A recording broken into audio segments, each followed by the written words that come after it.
Hey, Taylor. Hey, we're live. Hey, everybody. It's the Weird Girls Weekly recap of all things awesome. Small night again tonight after last week's amazing three-person team-up of Amanda, Kelly, and Danny. We couldn't just destroy the internet with all that again. So tonight it's just Elizabeth and me.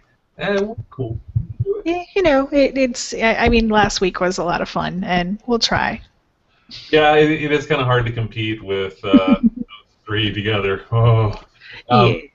They are going to be down here. We've got a panel, a Weird Girls panel set up for RTX. We don't know the exact time yet, but we're going to have a panel for RTX, and all three of them are going to be in one place. So if you're in Austin, like 4 through 6, you want to go to RTX and you want to check out everybody because we're all going to be there and it's going to be tons of fun. We've got some other things going on, but everybody's going to be in one place. RTX, July 4 through 6. Be there. But tonight, we're here for the weekly recap of all things amazing. We should really start off with, I mean, it's kind of traditional. We used to always end with Helix. We've got to start with Game of Thrones. Got to. I mean, it is television right now. Is there anything out there that's as good as Game of Thrones right now? No. No? I don't think so either. Maybe there will be at some point. There's a lot of new shows coming out, but Game of Thrones is awesome. Let's just jump in because there's so much to talk about. Really and truly, though, this episode, in my opinion, was all about one person. I'll show you who in just a second here. Because when I was picking up my pull list this week, I had an impulse buy. That's right, Tyrion Lannister. It was all about Tyrion.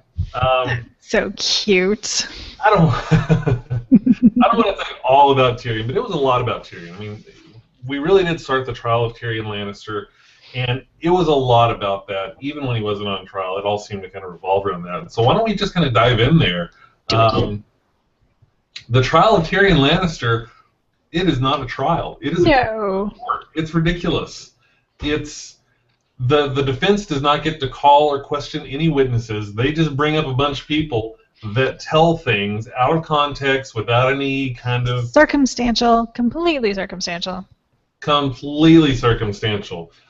Anybody that Tyrion made mad at some point because they were an idiot decided they got a chance to come back and testify against him so that he would be found guilty and ultimately executed. You've got members of the King's Guard. The King's Guard that was beating Sansa, stripping her and beating her, he went out there and starts claiming that Tyrion said all these horrible things to Joffrey, which he did, but come on. For a good reason. A very good reason. And Tyrion couldn't say a word. They wouldn't let him say anything about it. When he tried to, Tywin was like, And if you didn't know, Tywin Lannister is the head of this three-person panel. Mace Tyrell is on the other one, and Oberyn Martell is the third person. Those are the judges. At least Oberyn is kind of like, has his BS detector on. He's like, yeah, whatever. Oh, yeah. He totally, Oberyn the entire time for me, he's just looking at all this like, this is stupid. You're lying, you're lying, you're lying. Everybody knows he's lying. I'm kind of digging Oberyn, actually. I think that was kind of cool. The big shock in all of this, well, let's wait for the big shock. Because it's pretty clear, and the entire thing, there were a few interesting things about the trial that I caught on this. One of them was who they were showing in the trial. They showed a lot of Jaime. Jaime Lannister off to the side, and just, he knows everybody is lying, and he's seeing his brother being railroaded for no reason. He didn't do it. Jaime knows he didn't do it. I mean, Tyrion is still saying he didn't do it. So it's really interesting seeing Jaime's reaction. The other reaction I really, really liked was Margaery's reaction. That was super interesting to me because the entire time, she knows 100%. There's no doubt that Tyrion had nothing to do with it because she knows who did it. She knows who did it. And there's just this look on her face. It's like the first time I've seen her really uncomfortable. And I wonder if she's going to try to do anything about it or if this is going to have some kind of... I know she can't do anything about it, but she really seems to be bothered by this going on. I don't know. It was a very interesting moment for me. It's probably the most vulnerable that I've seen Margaery. She's probably just seen, I mean, she knew Joffrey was a monster, and she's kind of seen where it comes from. Oh, from like the whole family treating? Yeah. Yeah, because that whole family is just kind of. Yeah, except for Tyrion. You know what? Everybody's got their own things. The worst thing about Tyrion is that he's a dwarf. Who cares? No, the worst thing about Tyrion is that we like him, and we know what happens to characters on the show that we like. Yeah, that's true. That is actually very, very true. I'm really worried about that. Yeah, I'm really, really worried about that part. But we'll see. He's still trucking right now. We'll see what happens. Anyway, as we're going through here, the case is pretty strong against Tyrion, and he's resigned to it. He's just kind of hanging out, chilling. He's like, this is ridiculous. Why am I even here? This is stupid. They take a recess, and in the recess, Jaime goes back and confronts Tywin. Basically says, what are you doing? This is all about family. I can't believe you're doing this. And Tywin's not budging. That's when Jaime gives him an offer he can't refuse. Plays right into his hands. Right into his hands. It makes me wonder, do you think this was Tywin's? Well, let me tell you what it was first. Jaime says that if he lets Tyrion live, he will give up his time with the King's. It's not the Night's Watch. It's the King's Guard. Go back to Casterly Rock and carry on the Lannister name because there's nobody else to carry on the Lannister name after Tyrion dies. So Tywin immediately says, done. He'll go to the Night's Watch. You will give it up. You will go to Casterly Rock, and you will have children, and you will carry on the Lannister name. Thanks for playing. See you later. Yeah, didn't pause a beat. Done. Yep. Yeah. Do you think that was his plan the whole time? Do you think this is a big deal for Tywin to try to get Jaime, or is it just luck? I think it was like total icing on the cake. I don't know if that was like the number one motive, but I think that was definitely like a number 2, number 3 on the list. Like, this is one way to get him back to Castle Rock. Just how quickly he said yes to that. It was pretty like, boom, you're going. So, yeah, Jaime agrees that when the guilty verdict is read, Tyrion will plead for mercy, Tywin will grant it, he will go to the Night's Watch, Jaime will go back to Casterly Rock. So, yay! Good deal. Tyrion's going to be all fine. Yeah, Ned Stark had that same agreement. Mm-hmm. Yeah, Ned Stark did have a similar agreement. Yeah. Jaime went out to tell Tyrion about this, and Tyrion said the exact same thing. He said Ned Stark had the same promise. So I'm not sure you can believe it. But you have a good point. Ned was dealing with Joffrey. I don't think anybody on that group now, whether it's Tywin, Tommen, whoever. Cersei. Yeah, but Cersei doesn't have that power. She can't just say, no, kill him. Now, Joffrey could because he was the king. Cersei's the queen regent. She doesn't have quite that. So, especially with the court and everything, I don't think she can just arbitrarily do that. Or she would have done it ages ago. If she could, she would have done it ages ago. She'll find a way if she really wants to. Yeah, you never know. Well, anyway, Tyrion says, whatever, all right, we'll see what happens. They bring out the last witness for the prosecution, and this blew my mind. This hurt so bad. In walks Shae.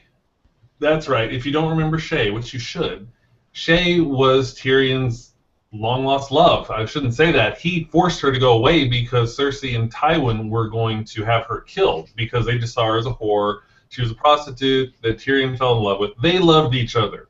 And Tyrion had to force her to leave or else she would be killed. And he had to do it in a very cruel way. He just said, you're only a whore, get out, I don't want you here. It was really, really sad, but he really wanted her to be taken care of. So he set up a place across the sea in Braavos. I think it was where it was. Mm-hmm.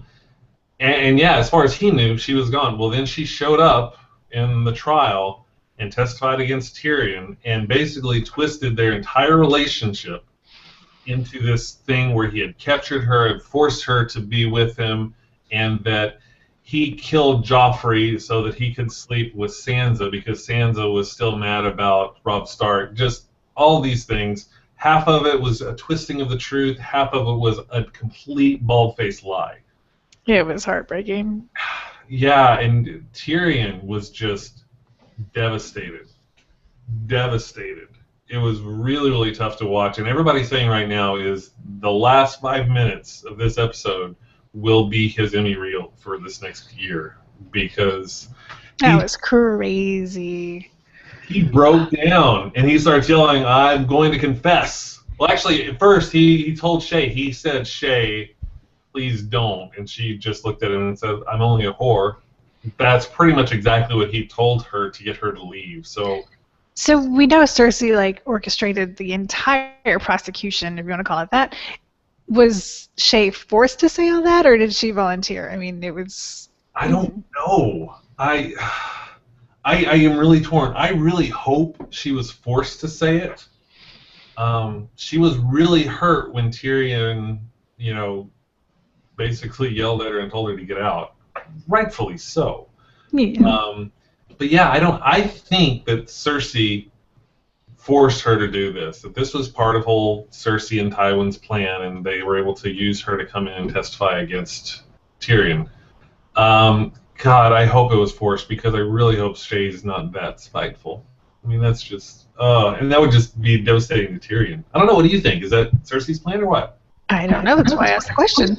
Oh, I don't know either. What do you guys think out there? Is this part of Cersei's plan, or what's happening? I don't know what's happening with that. I don't know.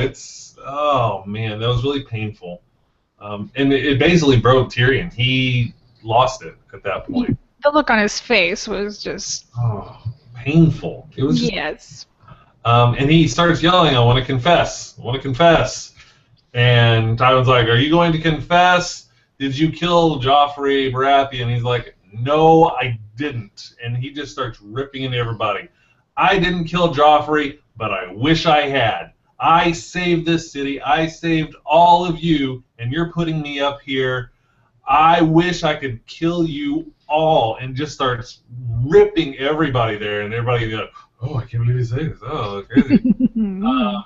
And that's when he gets really mad, and he says, "I'm not going to let my innocence be judged by this. I'm going to let the gods prove my innocence. I demand trial by combat." So is he getting Bronn? Is he hoping Jaime's going to fight? What? I don't know. Yeah. Who's going to fight for the court or the whatever? The first thing that I loved was everybody's reaction to him saying he wanted trial by combat. There's this awesome meme on Tumblr where he says that, and then it's got all the different shots of different people of the guy after that, and the caption for each one just simply says, "Fuck." It was perfect. It was so perfect. But that is the question. Who is going to fight for Tyrion? I don't know. Who's going to fight for the court? My first thought would be that Jaime would fight for the court, but I don't think that they would put Jaime to fight for the court. Mm-mm. I mean, Jaime has fought for his brother in the past, like before the Eyrie thing, and I mean that was a long, long time ago. And he wanted Jaime to fight for him at the Eyrie. And sorry, I've got a cat. And that would make it very crazy, because in order for Tyrion to be found guilty, Jaime would have to die.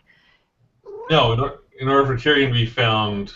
If Jaime's fighting for Tyrion... Oh, I was talking about the court. Yeah, no, I have no idea to fight for the court. Well, that's what I'm saying. I don't think that they would have Jaime fight for the court. No, he would fight for Tyrion. Well, that's the question. Would he fight for Tyrion? Yeah. Okay. I don't think that the court would want him to fight, because I still think they all think he's damaged and can't fight. I think that they feel like he's incompetent with one hand. They don't know he's been training with Bronn. They don't know that he can still hold his own. And I feel like if they tried to choose Jaime, it would look bad on them. So the court's not going to choose him. No. I think Tyrion might. He could also choose Bronn, but I don't know. Would Bronn do it? I think Jaime would be crazy, because I mean that would basically Tywin would lose 2 sons. Yeah, and that would be the end. Essentially, that would be the end of the Lannister name. So I mean, if you want to talk a skillful political play, then that would be who Tyrion chooses, and Jaime agrees. That would be skillful, because then he's got all the cards. Because Tywin's big deal is family, family, family, family, family. And if he loses his sons like that, Lannisters are done. There's no more Lannisters. So that's kind of crazy. I have a theory. This is the second book. That's how far I am. I have a long way to go, and then I'll get to the third book. I know, yeah. I'm not even reading the books. I've got too many other things to read. So, but I have a theory. Here's a theory, and I'm curious what you think. It is about to thunderstorm out here. So if we lose the lead, Whatever. Um, I have a theory that Tyrion chooses Oberyn to be his champion. Hmm. Come on, give me words. I don't know. For some reason, I think they'll like grab the mountain or try and find the mountain, but then Oberyn would be all over that one, and No way. They wouldn't get the mountain involved. maybe it's the guy who in the Kingsguard who testified against Tyrion. I don't remember his name. Yeah, but he's not a good soldier. He'd lose in an instant. I mean, if you put Bronn against that guy, Bronn would win in a heartbeat. You put Jaime against him, Jaime would win in a heartbeat. So the court would never choose that guy. But they've got to, I mean, they're on the King's Guard, so they've got to think they're at least competent. I'm thinking Oberyn fights for Tyrion. I don't think Oberyn would agree to that. I don't know why he wouldn't. He has a problem with the Lannisters. He thinks this trial is a joke. This trial is clearly a joke. He sees it. He kind of likes Tyrion, even though they kind of, spar back and forth. You can tell he kind of likes Tyrion.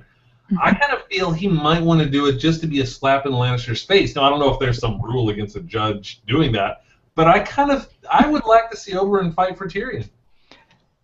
That would be crazy. I know it would, but it would be awesome.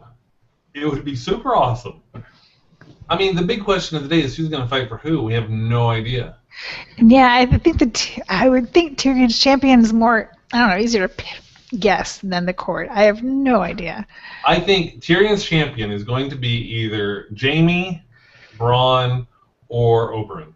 That's my guess. The court's champion? No idea.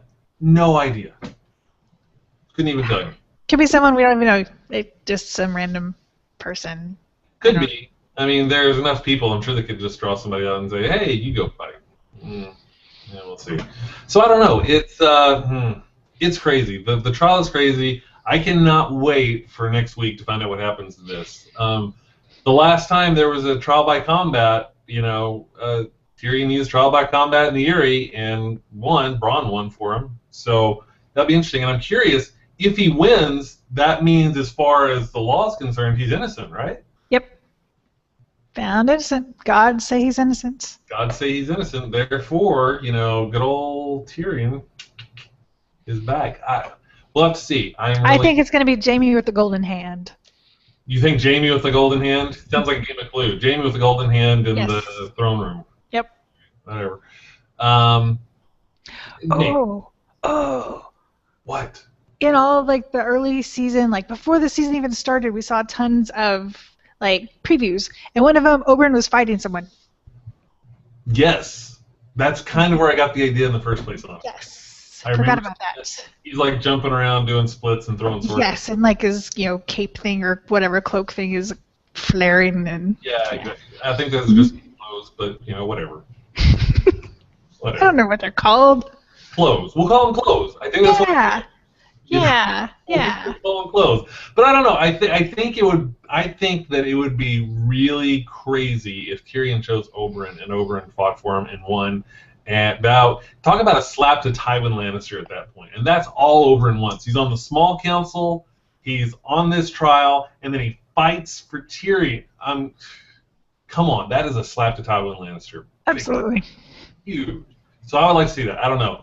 If you have any ideas on who you think is going to fight for either one of these sides, let us know, because I'm really kind of curious. Remember, no spoilers from the books. We're only talking about the TV show because I'm not reading the books. I'm just watching the TV show.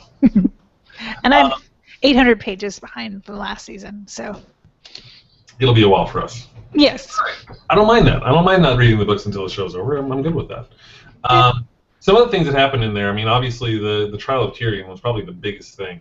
But there was also this very interesting moment in the small council where they were talking specifically about Daenerys. She is really becoming a focus. They're talking about her. They know what she's doing. They know what she's up to. So Varys gives a small council an update, and it's really interesting how everyone kind of reacts. Tywin's concerned. Cersei is stupid. Can we just say this? Cersei is stupid. She just sits there and she's like, whatever, dragons.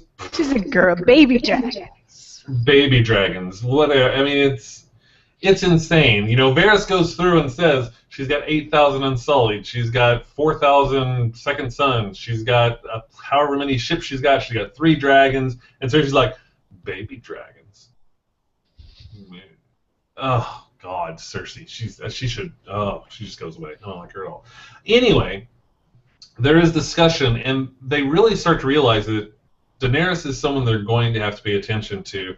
And they say that they're going to send someone out there to try to sow a little discord in the court of Daenerys. And I'm kind of curious how that's going to go and what's going to happen with that. Any idea what they're going to do?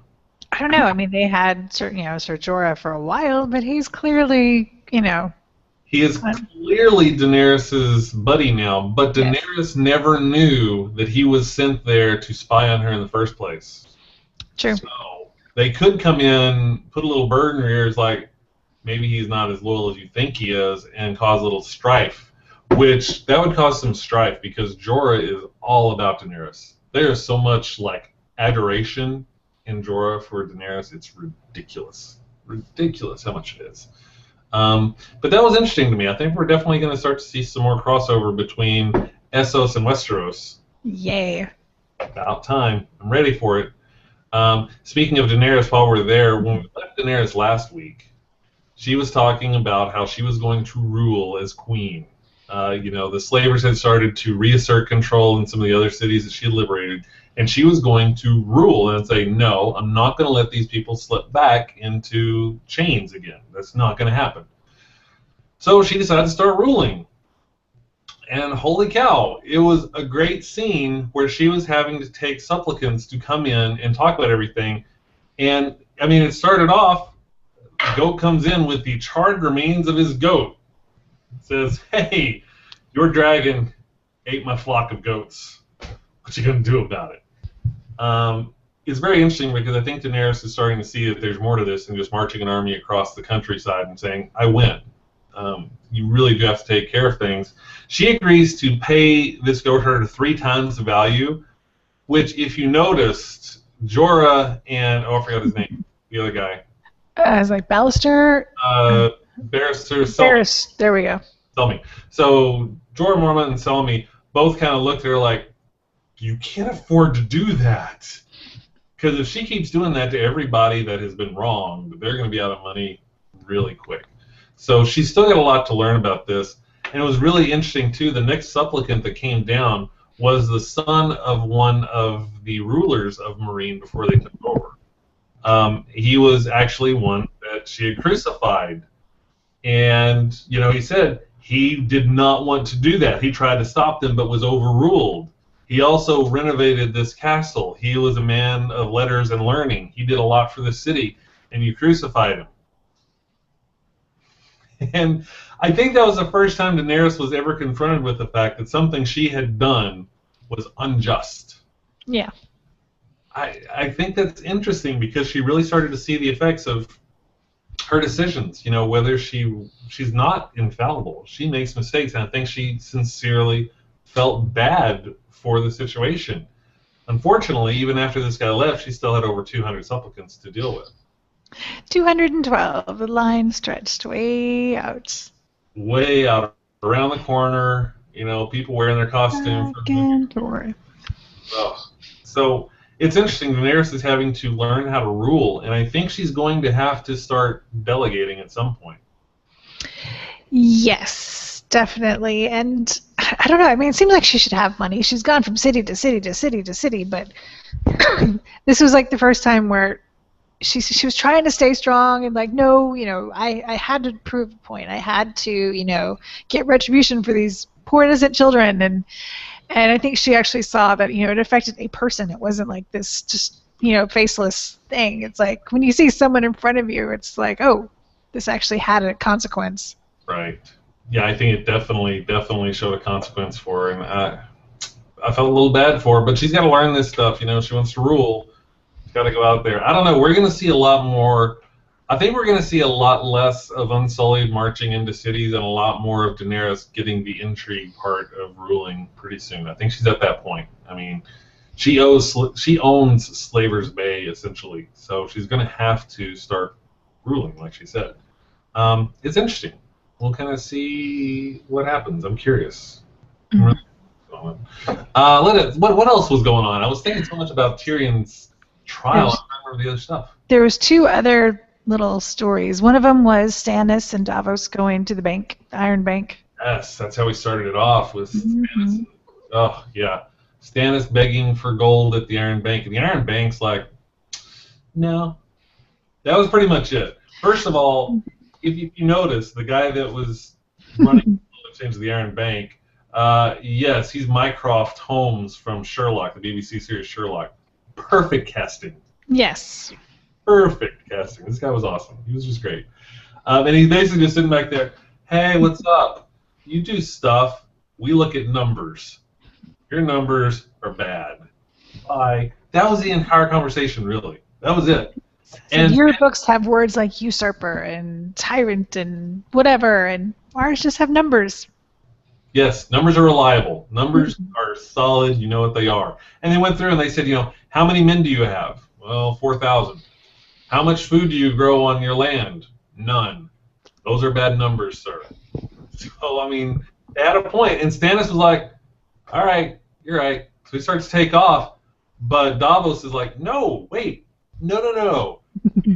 Look at my fingers. Yes. He's like, I had to pay for my stuff because of him. He pays his debts. Other guys don't pay your debts. And not only that, the current king is a child.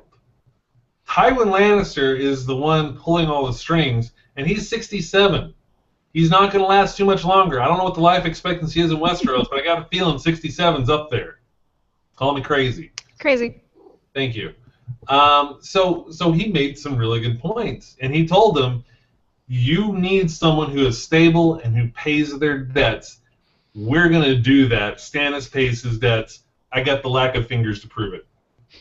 I had never noticed the lack of fingers in the whole time. I mean, I know they brought it up earlier, but then when he's like holding out his hand, the whole time I was figuring out, I was like, wow, that's some great digital work. Good job. You do that. I think they've only shown it like maybe once before. He's usually wearing a glove.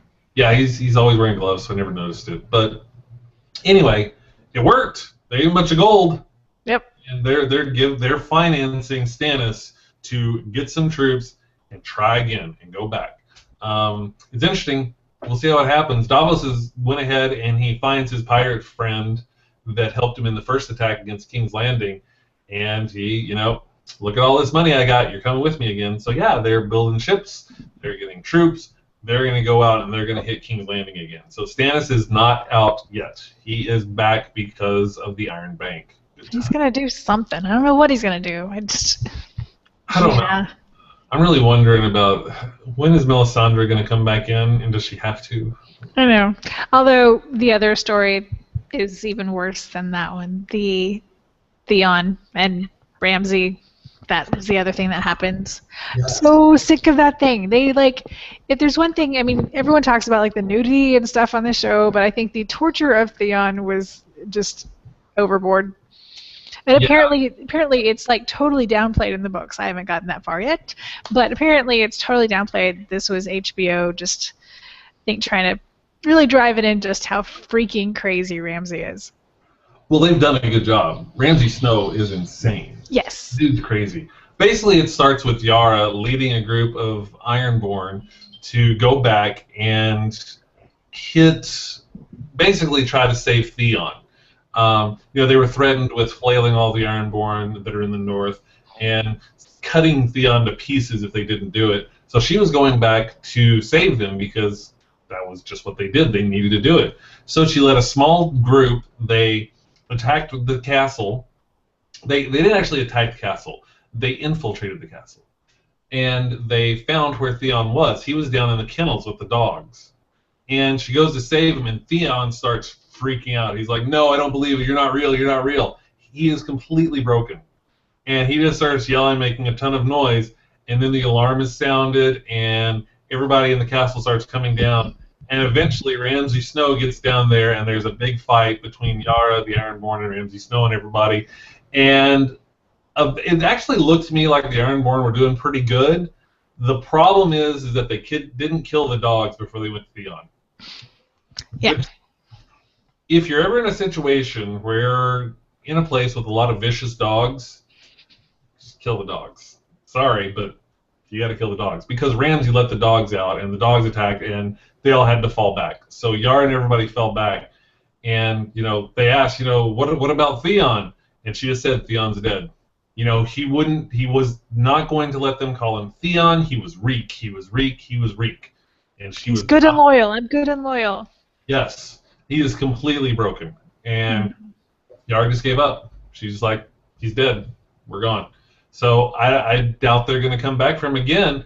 But it's interesting because later on, Ramsay is basically saying thank you to Theon, giving him a present for his loyalty.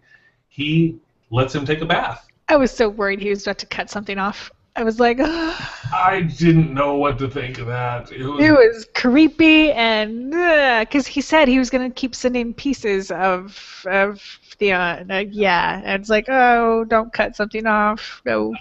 I think Theon was afraid of that too. If you look, he was like, oh God, what are you going to do to me? What are you going to do to me? The one thing that I maybe this was just me. First of all, the performance in that was just amazing. Just the way he was acting through that scene, really well done. The way he was just shaking and just nervous the whole time. And seeing him when he made him take his clothes off and seeing just how scarred he was. I mean, he was torn up, just covered with scars. When he got into the tub, to me, it looked like there was like just this tiny moment where he remembered. Just, it lasted that long. And then Ramsay showed him. He's like, oh, no, I'm Reek. And Ramsay actually starts like bathing him and saying, thank you. And he goes, do you love me? And Reek is like, of course.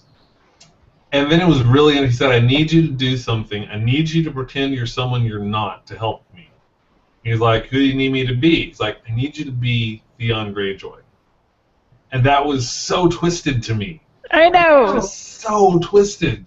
He is Theon Greyjoy. But he's not. Oh. I'm just glad the actor gets to do something different than what he's been doing the last season and a half of just shaking and freaking out. Yeah, I mean, there was a part in the last season when I was convinced I would never feel sympathy for Theon Greyjoy, but at this point, I feel bad for Theon Greyjoy. Like, I feel bad for the dude. Yeah. I hope he's redeemable. I don't know. Could he come back from being Reek? Maybe, but I'm not sure who would be able to do it. I mean, he really doesn't have any connection to his family. I'm not sure what castle they're trying to he wants him to act as Theon to take over a castle. I'm assuming it's Pike, his family's castle. I don't know. Actually, I think I don't remember the name of it, but there's a fortress on a river that's controlled by the Ironborn. I don't remember. But he's supposed to try to get in there. That's what I think. I was reading something about that, and they said where he was wanting him to go. But still, it would have to be somewhere where he had a connection to the people, and he doesn't have a connection to anyone but the Starks. Yeah. And I don't think sending him anywhere else would bring him back. I kind of agree. I think the only person that could bring him back would be Jon Snow. Yeah, I agree. I mean, those two were probably the closest. If Jon Snow were to get involved, then maybe he could come back. But how is that going to happen? Yeah, they're nowhere near each other. Nowhere near each other, and there's no way they're going to get near each other. I mean, the closest... Locke was around Snow, but they're definitely not going to let Reek... I have trouble calling him Reek. I just feel bad calling him Reek. I want to call him Theon. Ugh. It just kills me. I want to call him Theon. Doggone it. So I don't know. Yeah. That was the episode in general. I mean, we did a really short recap because there was just so much going on about Tyrion's trial, and that's kind of the theme of everything right now. I'm curious what's going on next week because we did get some scenes from the Eyrie, and wow, they are crazy. Yeah. Oh, Lysa, I don't like her. Oh, she's so bad. I just want... Oh, man, there's a couple of people I feel really bad for in this show. I feel really bad for Theon/Reek. I feel really bad for Sansa. Yeah. I mean, I get it. When she started out the show, she was a headstrong girl. She's a teenage girl. That happens. Little did she know that she would become engaged to a psychopath be abused, be ridiculed, almost be killed, be threatened with death, forced into marriage, stolen away from her forced marriage to prevent her from being beheaded by her crazy mother-in-law. Is that what you call her? I don't even know. Yes. Is. Then taken to No. her family with Sister-in-law. her sister-in-law. Whatever. Yeah. No. Yeah. No, because she married Cersei's son. Or she? No. No, she married. Oh, yeah. Yeah. Never mind. Yeah, she married Cersei's brother. Brother. Okay. Yeah. I'm not good at genealogy. That's Elizabeth's thing. And now she's back in the area with, crazy people and Littlefinger, who clearly wants. Yeah, clearly Sansa is in a bad place. I want something good to happen to Sansa. I want her and Arya to get together and hug it out like nobody's business. And then the Hound can take both of them away, and then yeah, I don't know, just. Well, that's interesting too. That one of the other things at the small council they talked about the Hound. That the Hound has been seen around, and he killed some Lannister men and everything. And Tywin says, "How much do you think it would take to get people to go after the Hound?" He said, 10 gold. And he said, 10 times that. Send it out there. So there are going to be a bunch of people coming after the Hound now. So I don't know how this is going to work out. Arya and the Hound are kind of on the outs right now because she's really mad at him and stuff. And here comes that storm. Can you guys hear that? 'Cause it's raining. It's right there. It's raining. You'll be hearing lightning and thunder for quite a while from the sound of things. So, yeah. So, I don't know. Anything else about Game of Thrones? Oh, it's just so good. In the shows, I swear, we're watching, and it feels like they're 20 minutes long. We're just watching and like barely breathing. We're like, and then it goes to black, and I'm like, no. It's yeah. That's probably my biggest frustration. Is it really does. I really feel like these could be 2-hour episodes, and I would be perfectly content. I could just sit there and watch it all day. It's just great. I think some people may be a little turned off that it's a slower pace than the previous seasons, but I love it. Just this slow burn is just amazing. It's just amazing to me what they're doing with this show. And you know what? We're going to lead into our next show at the end of this because I want to say something about this. I am continually amazed by the quality of the production of Game of Thrones. The costume design, the digital effects, all of that. There's not really a Westeros. There's not really, but it looks like you're really there. Now let's talk about Once Upon a Time. Why on earth can they not get a decent digital set for Once Upon a Time? You'd think they got some money behind it. I mean, it's ABC and Disney, and come on. Yes. Ah. They can't. Every single time, it just looks like a 1980s video game. It's not that bad. 1990s video game. No, not even that bad. But it looks like a video game. It doesn't look real. And I don't understand how they cannot up that quality. Somebody explain this to me. I understand. Believe me, I've done digital work in film before. It's expensive. But if HBO can do it, why can't ABC? Tell me that. I want to understand. Because I would like to be able to, immerse myself. Not be distracted by it. Yes, it is ridiculously distracting whenever I watch Once Upon a Time and they go show this castle and you see a little green outline on their head. That's just... It's not quite green outline, but you can definitely tell it's fake. And it's rather crazy. It's almost as bad as whenever they use like their screenshots for the illustrations in the fairy tale book. Those drive me crazy. Those look so bad. They just... anyway. Which... We're obviously talking about Once Upon a Time. The season finale was last night. Once Upon a Time, it was a 2-hour finale, which is really just 2 episodes they put together. They didn't actually make it, a 2-hour finale. Yeah, there's 2 separate. I think the Once Upon a Time got to that. I think so. Basically, what happened at the end of the last episode, Zelena was killed, her magic was released, and it ended up opening the time portal.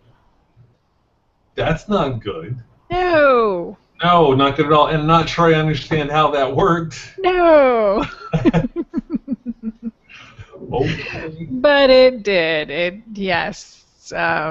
the green smoke went and filled in the little thing, and then it opened up this giant light into the sky, and it was just open for anyone to fall into. If all it took was Zelena's magic to open this time portal, why did she go through all the trouble to get like the heart, the courage, the? Well, that had already been placed on the big circle thing. Weren't there anymore? I don't know. Oh, somebody got lazy once upon a time. Anyway, it got open. Time portal got open.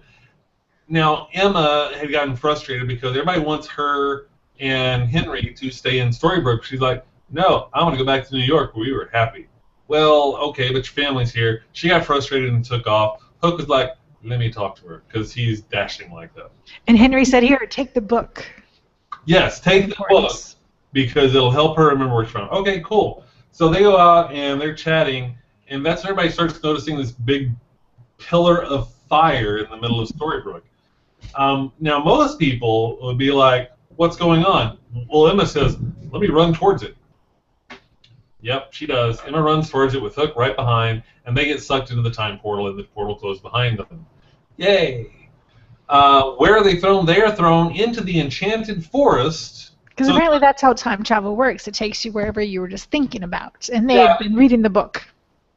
Sure, but wouldn't that... Here's what so it's not just a time travel portal, it's a realm portal. Because if it was just time travel, then it would have been like, I don't know, in like Native American times or something like that in New England with the Pilgrims. But no, they're in the Enchanted Forest. So I don't know, there's some wackiness with this time portal. It's a time portal. Yeah, it's kind of convenient. There's a lot of convenient here. Yes. I sound like I really hated the show. I didn't, but if there's a weird thing, I'm probably going to say, it's kind of weird. Yeah. So, yeah, they get thrown back in time, and they really made a point to bring out the number of references to Back to the Future. And basically, it was the Back to the Future plot to where Emma inadvertently interrupted Charming and Snow White meeting, and therefore she would never be born and none of this would happen. Oh no, that's bad. I kept waiting for her hand to start fading, and yeah. Instead of that, the book went empty. It went blank pages. Blank pages. So from the point where Charming and Snow White met, it was all blank. Like, oh no, what do? We need to get back. How can we get back? We need a wizard. I don't have magic anymore. Wait, who's a wizard? Rumpelstiltskin. So they go find Rumpelstiltskin, and Rumple hates Hook, so he tries to kill him, and he's like, oh no. And he's like, who are you? Don't you love these recaps? They're so talkative. Anyway, Rumple agrees to help them because they obviously say some things she knows about Balefire and the fact that he was trying to find him, and that's why they hurt him. That was that scared the crap out of me. Fair. Oh my god. Wow. That was like in the driveway. Oh, all right. I can't believe we're still on, but hey, whatever. I'm seeing spots. Yeah. All right. So, anyways, the deal is that they have to get Snow to steal the wedding ring like she did before, and that's how they'll meet, and then the rest will go from there. So, okay. So they trick Snow into going to steal the wedding ring that she was supposed to steal again, and she does that, and that's a thing that happens. And Regina catches Emma because Emma was trying to make sure they could steal it. There's a lot of this going on. There's a lot of this in the story. Yeah, so all that is going on. I don't even remember how all this stuff ended up. Long story short, Snow did steal the ring. Charming did meet her. Emma is imprisoned by Regina right now. They've got to get Emma out. Mm-hmm. Well, Emma picks a lock to get out of the jail cell, and she's with a person that Regina was going to have executed the next day, and she's like, I can't just let her die, so he lets her out too. And she's taking them on. She meets up with everybody. There's a little thing to where Snow is going to be killed by Regina, but Snow turns into a bug. They're little details. They basically took the entire backstory of Charming and Snow and did it just a little bit different. I actually liked the way they did it. There were very cool parts and some interesting aspects of it. Basically, when they did that and Charming and Snow fell in love again, the book started populating and they could go back. So Rumple, they go back to see Rumpelstiltskin about this, and they're like, okay, can you open the portal? He's like, nope, can't do it. Like, what?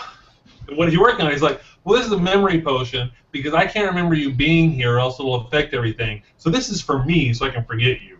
You two, I am locking away where no one will ever find you because I don't understand how you work. With So all the rest of my dangerous magical artifacts that I don't understand. yes, there's a big vault with all of his dangerous magical artifacts. So he poofs them down in there with the wand that was originally going to do it. It turns out the only person that can open the portal is someone who's traveled through the portal. How convenient. Unfortunately, Emma doesn't have any magic, so Hook and Emma hug it out, basically. And Hook talks her through it, and she believes in her family and her home. She And realizes she was upset. She when she saw her mom die, she was like, "Oh no! I realized that's my home with my family." And she gets really worked up and upset. And all of a sudden, the wand is glowing, and she got her magic back. yay! Yay! That's always fun. So, yay! She opens up a portal, and they go through it. Of course, Rumpel is freaking out, and he's like, "Tell me, does Balethar forgive me?" He's like, "Yes." But what else? Oh, he dies, and Rumpel's like really mad. He's like, "Oh no!" But she goes through the portal, and he drinks the memory potion right after that. I was curious for a minute. I thought he wouldn't drink the memory thing. And it looks like we have a flash flood warning. It's going off right now. I got a flash flood warning on my phone. There we go. Mine'll be going off soon. Yeah. Rumble drinks. There actually was really a funny moment after he's like, "What am I doing down here?" And he takes off. So Emma and Hook make it back. Yay, they run back. They see their family, and there's this really great moment. The girl that they saved, they decided they were going to bring her into the future too, because if they left her there, then she would completely change history again. They had to minimize the damage. So they were going to bring her to the future. That's important. So they get back through the portal, and apparently some additional debris comes through the portal as well. Talk about that in a minute. They go back to see everybody, and there's this nice little montage thing of everybody so happy. You've got Charming and Snow with the baby. You've got Hook Who they and named Emma. Neil. What? Who they named Neil. They named Neil, which Rumpel was very happy about that. Rumpel and Belle got married, even though Rumpel had been lying to Belle about the Dagger the whole time. That's going to bite him at some point. I know it will. Yep. For all of you shippers of Hook and Emma, they were making out pretty hardcore out there. Yeah. So they were all together. Regina and Robin Hood, just so happy, just holding hands. Walking down with the little kid eating ice cream, holding hands. Could not be more storybook. So they get back in there, and when they walk in, Emma is talking to the person they brought in, and she sees Regina, and she freaks out. She's like the evil queen. And she's like, wait, no, she's okay. You just need to meet her. So Emma goes over to Regina, tells her what's going on. She brings over this woman, and as she walks over to Regina, Robin says, "Marion?" Did not see that one coming. Did not see that coming. The woman that she saved was Robin's wife and mother of son who died. And now Regina, who was happy for the first time ever, now has lost her true love. Thanks to Emma. Thanks to Emma. And Regina's pissed. And I have to admit, that was a brilliant twist. I was not expecting that at all. Did not see that coming. It, honestly, for a show that I give a lot of grief for being meh, it really actually hurt a little bit. There was like a knife in my heart that twisted when they said Marion, and you see Robin just, they hug each other and kiss, and Regina's like, what the who? I give you credit once upon a time. That was well done. That was well done. Mm-hmm. Yes, but that's not all. Regina's like, it has consequences. I hope that's all you brought through the portal, but it wasn't. Foreshadowing. Mm-hmm. They go back to the time portal, and there is a thing. Like an urn kind of a thing. The lid pops off, and this blue liquid comes out, and it starts pouring out all over the place where all this went down, and it starts forming into a figure. And I was like really excited for a minute, because I was like, it's the genie from Aladdin, but it wasn't. No. It turned into someone they don't reveal, but it just But happens they to be reveal it. they reveal it. Happens to be someone who has the ability to shoot like ice and snow. Wherever she walks, it turns into ice. That is right, people. Frozen is coming to Once Upon a Time. Elsa is in Storybrooke. Yep. Yep. That is Disney cashing in right there. 100% Disney cashing in. Yeah. There's actually word that Kristen Bell will have a guest spot in the next season of Once Upon a Time. That would make sense. It would make sense. The thing I want to know, there's a couple of things I want to know. Let's talk about this a little bit because we've talked about all what happened.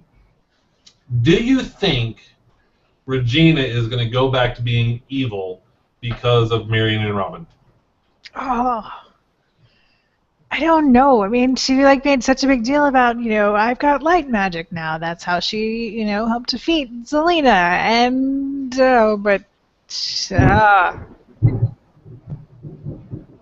Yeah, okay, keep talking. the gods say yes. I don't know. I hope. But Elsa's not evil, so it seems like there's got to be someone evil. Well, okay, so that's the next question. First off, I hope that they don't turn Regina bad again because I really liked her character arc. To me, that was the most interesting part of the entire season, was seeing Regina slowly turn into someone who had light magic. Now, she did threaten Zelena, and she's like, oh, I still have dark. I will destroy you if I have to. So she's not 100% good, but she does have some light magic in her. I really hope that they don't have her backtrack because it would be such a waste to lose that awesome arc that they gave her this season. Yeah, I mean, we've got Rumple lying about the dagger. He has the dagger, no one else, so he's, no one has control over him. We've got Elsa, who's not really evil, just, freezes stuff. And then you've got pissed off Regina. I don't know where that's going to go. Well, and that's the next thing to talk about here is Elsa in the movie Frozen is not evil. No. But the original story of the Ice Queen is evil. Oh. So my guess is they're going to go to the story of the Ice Queen and have that be kind of the Frozen tie-in. I don't know what that's going to do with their cross-marketing, honestly. Yeah. All the kids, they're all like, Elsa, Anna, we love you. Let it go, let it go. It's everywhere. Someone on The Voice sang that tonight. Did they really? Yeah. Oh, God. Wow, it's everywhere. So I don't know how Disney's going to let that work. Is it going to be it can't be the Elsa from Frozen. This movie just came out. They cannot have that Elsa be in Once Upon a Time. They just can't. It doesn't make any sense. Now, the Snow Queen makes sense to me, but does that screw up the Frozen thing? Yeah, I can see some kids freaking out. That's not right. Kind of how we all were about, the Wicked Witch of the West isn't named Zelena. Yeah. But, I mean, the Frozen tie-ins, from even the thing, she pulled off the gloves, just like in the movie. Whenever she did, the ice thing where the ice came out of her hands, it was a nice little spirally flourish, just like in the movie. I mean, they clearly want this to be Frozen, but you can't have Elsa be a bad guy. Yeah. I don't know how this is going to work. This could be cool. It could be a train wreck. If it is Elsa, I want the freaking snowman, too. You want Olaf? Yes. That would be odd. You know what? They had flying monkeys all season with Zelena. There's no reason they can't have Olaf. I agree. Do it. Here's Once Upon a Time. You want Olaf in the Frozen version of Once Upon a Time. Make that happen, because just make it happen. So that's interesting. I really, really hope. I really, really hope they don't let her or Regina. I hope they don't let Regina backtrack. I hope that Elsa doesn't ruin the show. I don't know. I'm curious how this is all going to work. Eric has a really good point. This whole thing is Disney showing how much control they have over the show, which clearly they have so much control. Did you even notice? I caught this out of the corner of my eye because I was ignoring part of the show early on. They went back to a flashback of Emma when she was in one of the, not the foster home, I don't remember where she was. She was a group home. It was a group home. And one of the little kids was adopted, and they gave her a little Mickey Mouse. Yes. Come on, Disney. Stop it. Just, we get it. We know who you are. World. Yes. Whatever. Just, oh my God. Yeah, the amount of Disney stuff, it could only be worse if Disney owned Back to the Future. If Disney owned Back to the Future, that would make it 10 times worse. But yeah, they're clearly flexing their muscle over how much control they have over the show with everything. Ugh, I don't know. But it's coming back. It was renewed. It's coming back. The other Once Upon a Time was canceled ages ago. The Once Upon a Time in Wonderland, which I was really disappointed in because I really wanted it to be a darker, grittier version of Once Upon a Time. And I said, oh, it was bad. It was all digital and it was worse. Oh, the digital was worse. I think I made a post, or it was the Mary Sewer IO9 I was commenting on earlier today. Basically, I said, instead of making a darker, grittier show, they made a big investment in Jerry Curl. And, oh my God, Naveen Andrews, I couldn't even watch the show. When Naveen Andrews came and he had this tight, like, 1970s disco Jerry Curl, it's like, who? What? Yeah. Not to spoil that. So, yeah, that was Once Upon a Time. I don't know. What do you think? Are you excited about next season? I'm curious. I mean, it was a good ending. It was definitely better than most of the rest of the season, and I agree. It was a good ending. I mean, there was a very strong ending to this. I actually enjoyed some of the arc with Selena. I think in general it was a good story. It was a lot more focused to me than some of their other plot lines. A lot of the other ones were just meandering all over the place. Just from season 1 to season 2, it was just this wandering thing. And then when Zelena came in, it was a lot more focused to me. Yes. I liked that. Yes. I'm really curious how this is going to go. I don't know. I guess I'm excited about it because I'm a little obsessed with Frozen right now. Yes, but whatever. It's a thing. I don't know. Eric has never watched any of the Lord of the Rings movies either. Eric Radcliffe is always on, and he's always leaving awesome comments, but the man has not seen one episode of Game of Thrones, or Once Upon a Time, or any of the Lord of the Rings movies. I hadn't seen the Lord of the Rings movies till, 2-3 years ago. That's just sad. That's just Then I watched them all in one day. Yes, we did. We went to a Lord of the Rings marathon at the Alamo Drafthouse. It was awesome. It was great. They had meals themed to each movie. It was like you were having a Hobbit feast the entire time. It was great. Loved it. Yeah, so anyways, Eric, I'm disappointed in you. Get on that. Game of Thrones. Watch Game of Thrones first, though, because it's so good. Honestly, I think Game of Thrones is better than Lord of the Rings. Yep. Even though there are many instances of unnecessary boobage.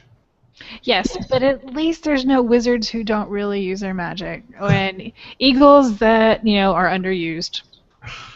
That's true. That is true. Dumbledore could kick his ass. That's all I'm saying. That's all you're saying. I don't know.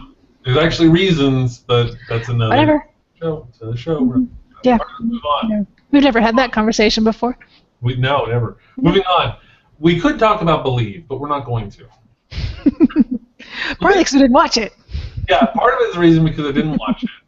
The second reason is because Believe was canceled this week. So Believe is done, rightfully so.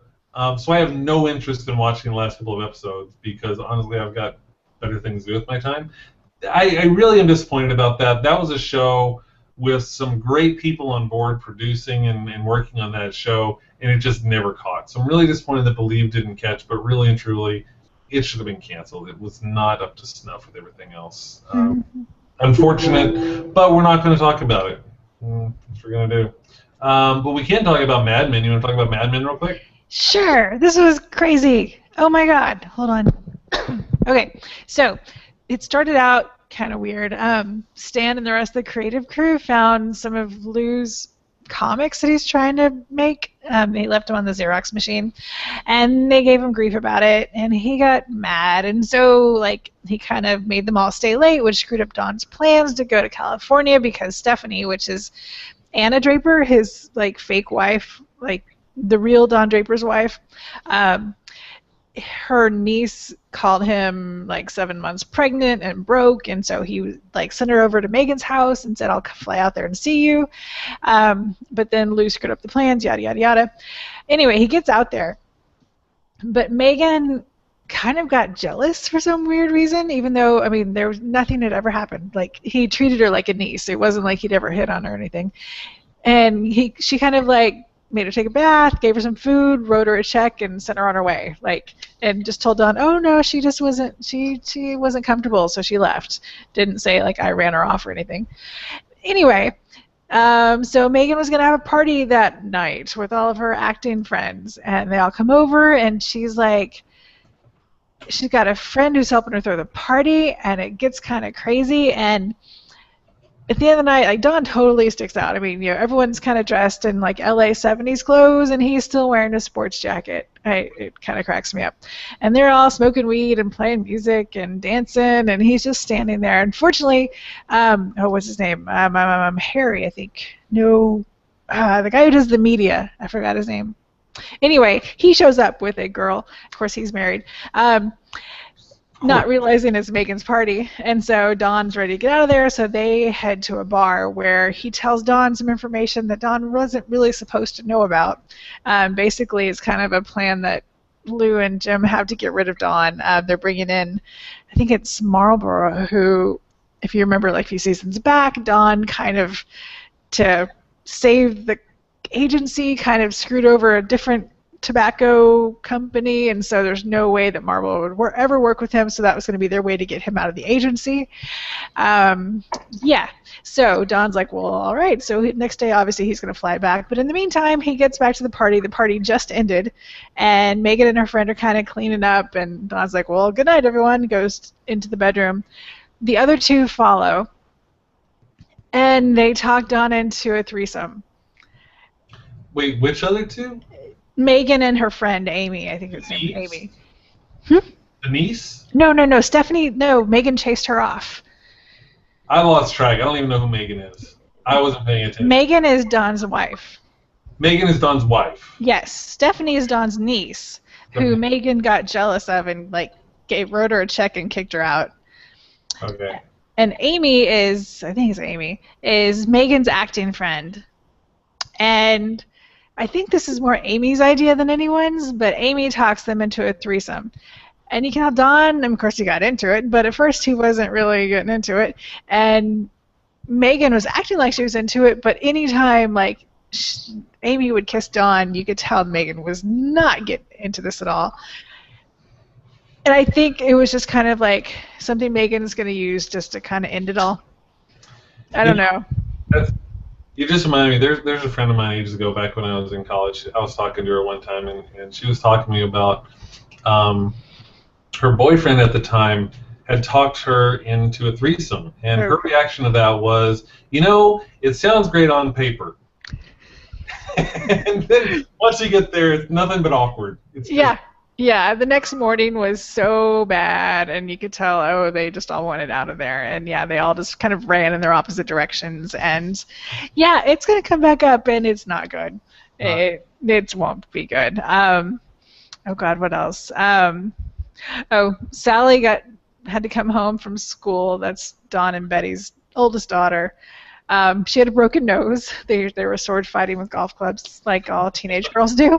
And she had a broken nose, and Betty chews her out because it's her face, and she gave her a perfect nose, and that's Betty is horrible. That woman's horrible. I've only seen 3 episodes of this show, and that woman is horrible. Well, this was after they had one of those progressive dinner party things in the neighborhood, and yeah, she totally embarrassed her husband. I forgot what he's some politician, and I don't remember. He's not governor, but he's attorney general or something. But it was bad. And so they were fighting. So poor Bobby overheard everything, and he was telling Sally about it, and he wanted to go back. Wait, what did she do to embarrass him? Didn't agree with his views on Vietnam and Nixon.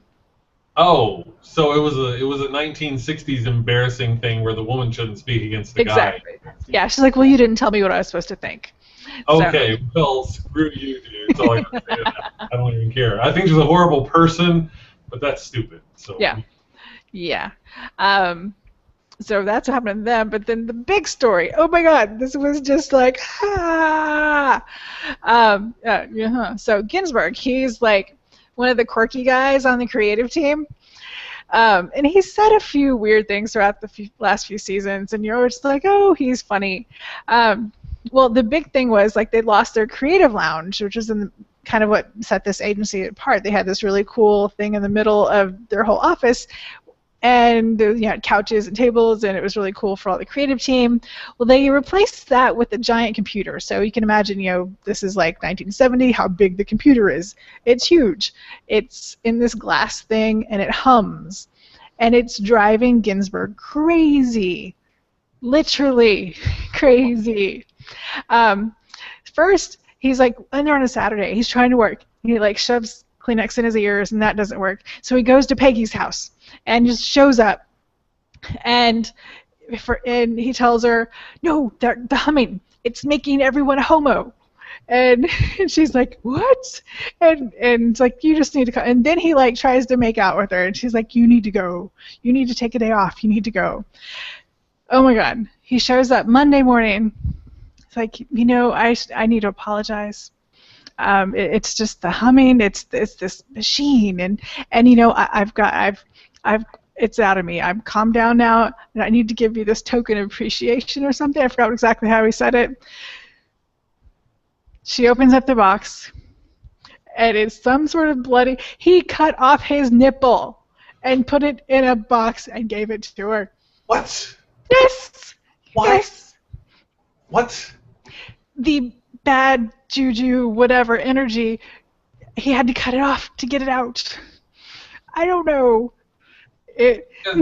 Which guy is this? Again, I've seen like 3 episodes. Is this the guy, the big guy with the dark hair? No.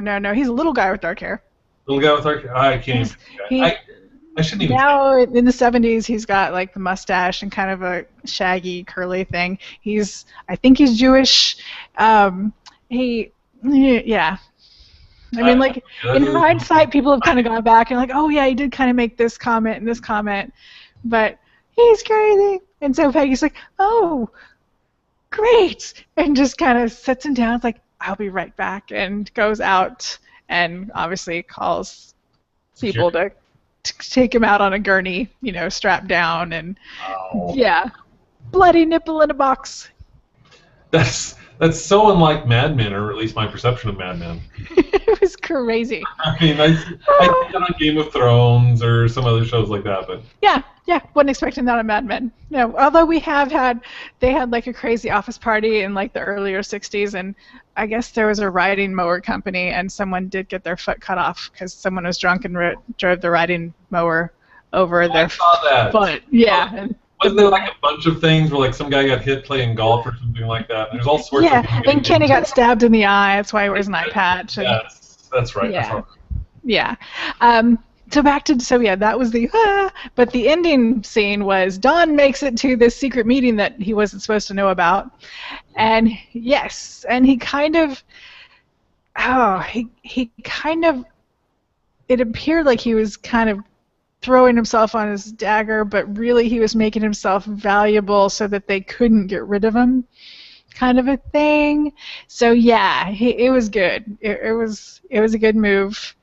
Outside, Lou and Jim catch up with them, and they're like, "Don't think this," and he just kind of puts them in a cab and sends them along on their way. It was good. Yeah. Okay, so it was a good Mad Men. Bloody nipple. I should just call this. I'm reading this on YouTube at the end. Bloody nipple. Bloody nipple. Bloody nipple. That's funny. Are you so? I don't know. I'm trying to figure out the last season of Mad Men. This is the last season of Mad Men. How many episodes are left here? Well, they're splitting this in 2. Like, it's not about to end. Oh, it's not. No, there's a few more episodes this year, and then the second half of this season is next year. Oh, so we're nowhere. Yeah.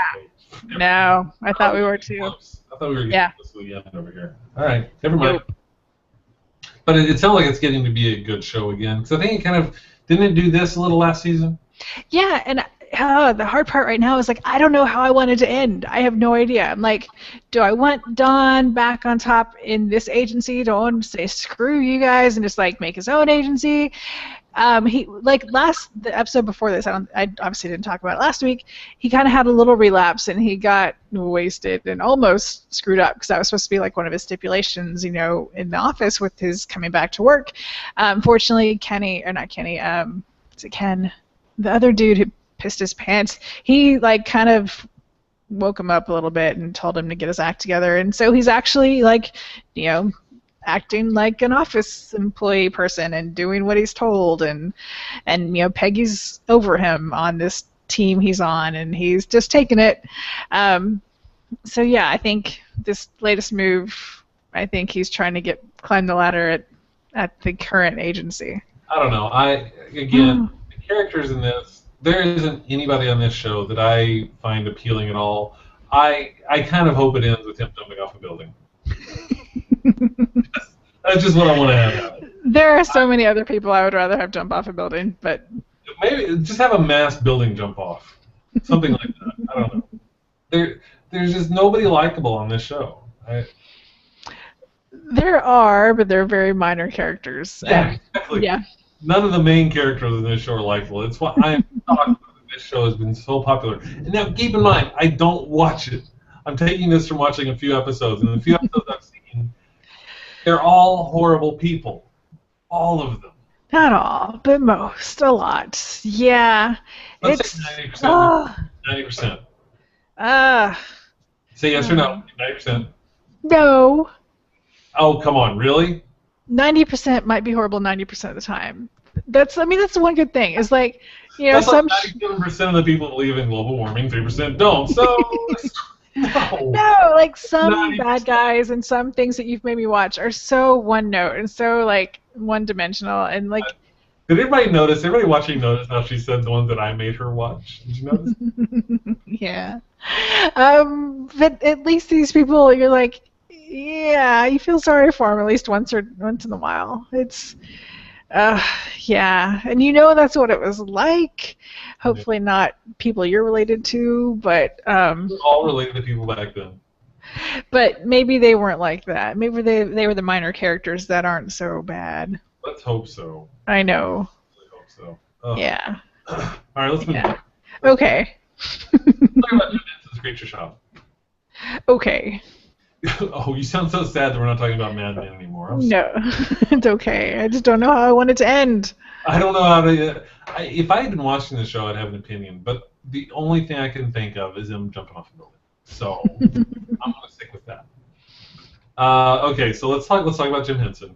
Jim Henson. We're at the semifinals, I guess you would call it. So there's only 4 people left, and they have to do a challenge. And this challenge is they have to create an alien. And then they introduced this kind of like Farscape. We knew they were going to have a Farscape challenge at some point, and this was kind of the Farscape challenge. I was hoping it'd be a little more Farscape-centric, but they did just make them design an alien. And the idea behind this alien is that it's an alien inside another alien. The outside is the disguise that they use to hide the alien on the inside. Kind of like the dude on Men in Black, like the little guy, the prince who was controlling what looked like a human. Yes, kind of like that. I was also thinking of in Babylon 5, I can't remember the race's name. There's a race's name in Babylon 5 where they had an encounter suit where you never actually saw the alien, but they just wore a suit. God, I wish I could remember the names. It's such a great show. If you're not watching Babylon 5, you missed out on something else. I missed out. You did. Honestly, it's a little dated, just with the tech and everything. They did a lot of computer animation in Babylon 5 when it first came out, and when you look at it now, you're like, ooh, that looks like crap.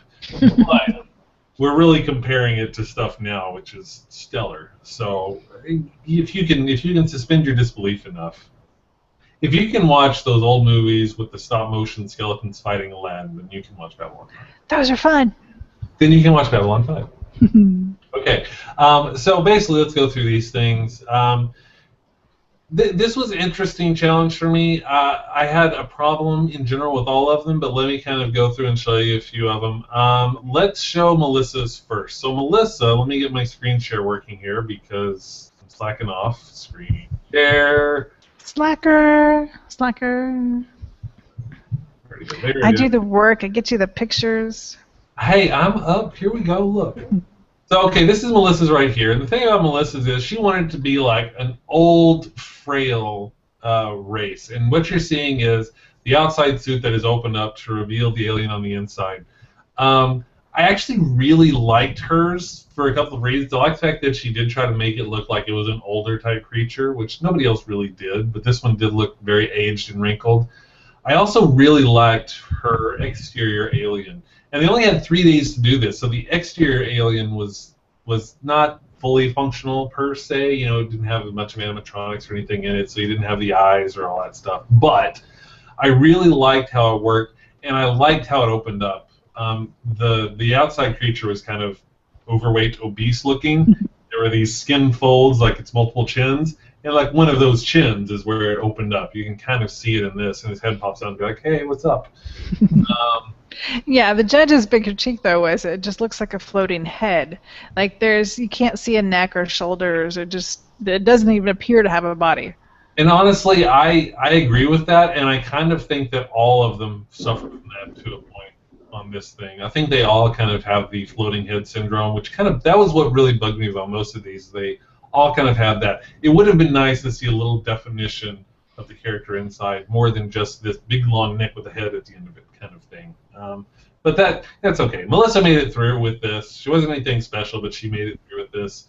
Let's show you one of the other ones here. Let's see, who am I going to look at now? We are going to look at Robert. I like Roberts. Roberts was kind of fun. The thing I liked about Roberts, he did a really cool job with this. First of all, the alien sculpt was really nice. I think he did a really good job with the alien sculpt, and the paint on all of his stuff is just really, really good. He's got really great paint on all of his work. He's got a neck. He's got a neck. The outside alien was very cool, and they actually talked about this because it didn't have the expected anatomy. You know, you have this sideways mouth and teeth and the eyes lining up and everything. And they liked the fact that it was not an expected alien figure. So it's like you couldn't really tell that was a person. It was clearly alien. So I did like that too. Overall, his was really cool. He's got a cool sense the way he does things. You can see he's got a little monocle in there, which was kind of a fun little addition. I mean, it was cute. I enjoyed his a lot. Again, he didn't win with it. My big complaint with Robert is that a lot of his are starting to look alike. Like, I think this one looks a lot like his hippie, like the head mount or the wall-mounted stoner dude. I think it's got a lot of similar features. You are right. You are right. It's yeah, you are definitely right. It definitely does look a lot like some of his other stuff.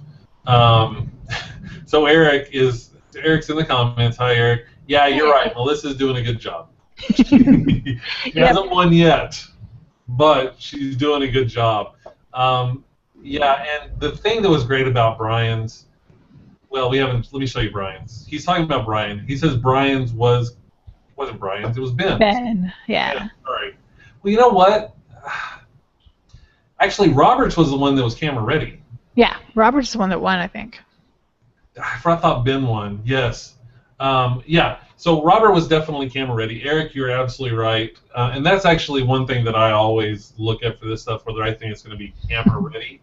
And that I think it definitely was. When you look at that, there is not a lot of untouched edges on this thing. Everything just had a little bit of work done on it to really make it come alive. So this one definitely was camera ready. I guess it did win, didn't it? I thought the other one won. Sorry, guys. I got those confused for a second there. So yeah, Roberts was great. It did win. You know, I kind of liked some parts of Ben's a little bit better. It wasn't camera ready like Roberts was, but I kind of liked some of Ben's stuff. I think Ben's is really good with the mechanics and moving and the animatronics or whatever you want to call it. Yeah, Ben is great with all of the mechanical aspects of the puppeteers. Let's look at Ben real quick. And he did a really cool thing with the mouth. When you look at the mouth, it's kind of tentacles. Basically, the way he sculpted that was that you would stick your hand in, and each one of those little tentacles is a finger. So when you talk, it's basically just moving your fingers and opening up your hand like that. It was a really cool insect kind of vibe thing. It gives you more expression with the mouth. It's not just open, close, open, close. It's kind of like... Yeah, definitely. The great thing about Ben's was the way it revealed. The exterior creature on everybody else, it really did just have this thing where it would just open up. Whereas Ben's, it was kind of this mechanized thing lifting up, pieces spreading apart. It was really well done. Like the eyes actually split apart and became shoulder pads, and the big head part would spin around on the back to get out of the way. It was really well done and really well thought out. I'm impressed he was able to get all that to work. Was it 100% camera ready like Roberts was? When you really look at it, there's some detail in there that if you really get that on camera, it's going to look not so good. So, what are you going to do? But it was solid. I really liked the mouth on it, though. I think he did a really good job. Yeah, Eric, sorry. I am tired. We just got back from D.C. for a week. Oh, my God. Exhausting. Yes. So, yes. Roberts was camera ready. You're right. Whatever. Let's talk about the one that went home with you. And I think this one really should have gone home. Yeah. Jake went home with this one. Honestly, of the ones that were left, I think Jake probably was the weakest. He's also the youngest, so I think that's okay. It really just didn't stand out. First of all, the sculpt to me was not that good. I didn't really like the sculpt. I didn't really like the paint. He did some nice work with the mouth, like there's some good teeth in there and everything. The exterior reveal was very limited. It really was just this thing popping open. You can see it sticking up there, popping open, kind of getting in the way of the head. Brian Henson loved the fact that the head was really big and had to kind of squeeze out through that hole. That actually bothered me. So, I don't know. Did that bother you at all? It's just weird. I don't understand the shape or what it's supposed to have. And again, it popped out, but you can't see a neck or anything. This one, this one and Melissa's have the floating head. I didn't think the other two were as bad, but yeah, it was kind of, I don't know. The shape was just so weird. It's just off. There was a lot that was off. They also hit him on the eyes. The eyes were just a solid matte black. There wasn't a lot of depth to the eyes, and I agree with that. There's just no life in it. It just didn't look that good. When you look at that, I mean, it looks like there's just fabric draped over it. There's not a lot of attention to detail on it all. It just really wasn't where it needed to be, and Jake went home with it. And I think with good reason. I think it was clearly the weakest one out there, and a bug just flew in my coffee. That's awesome.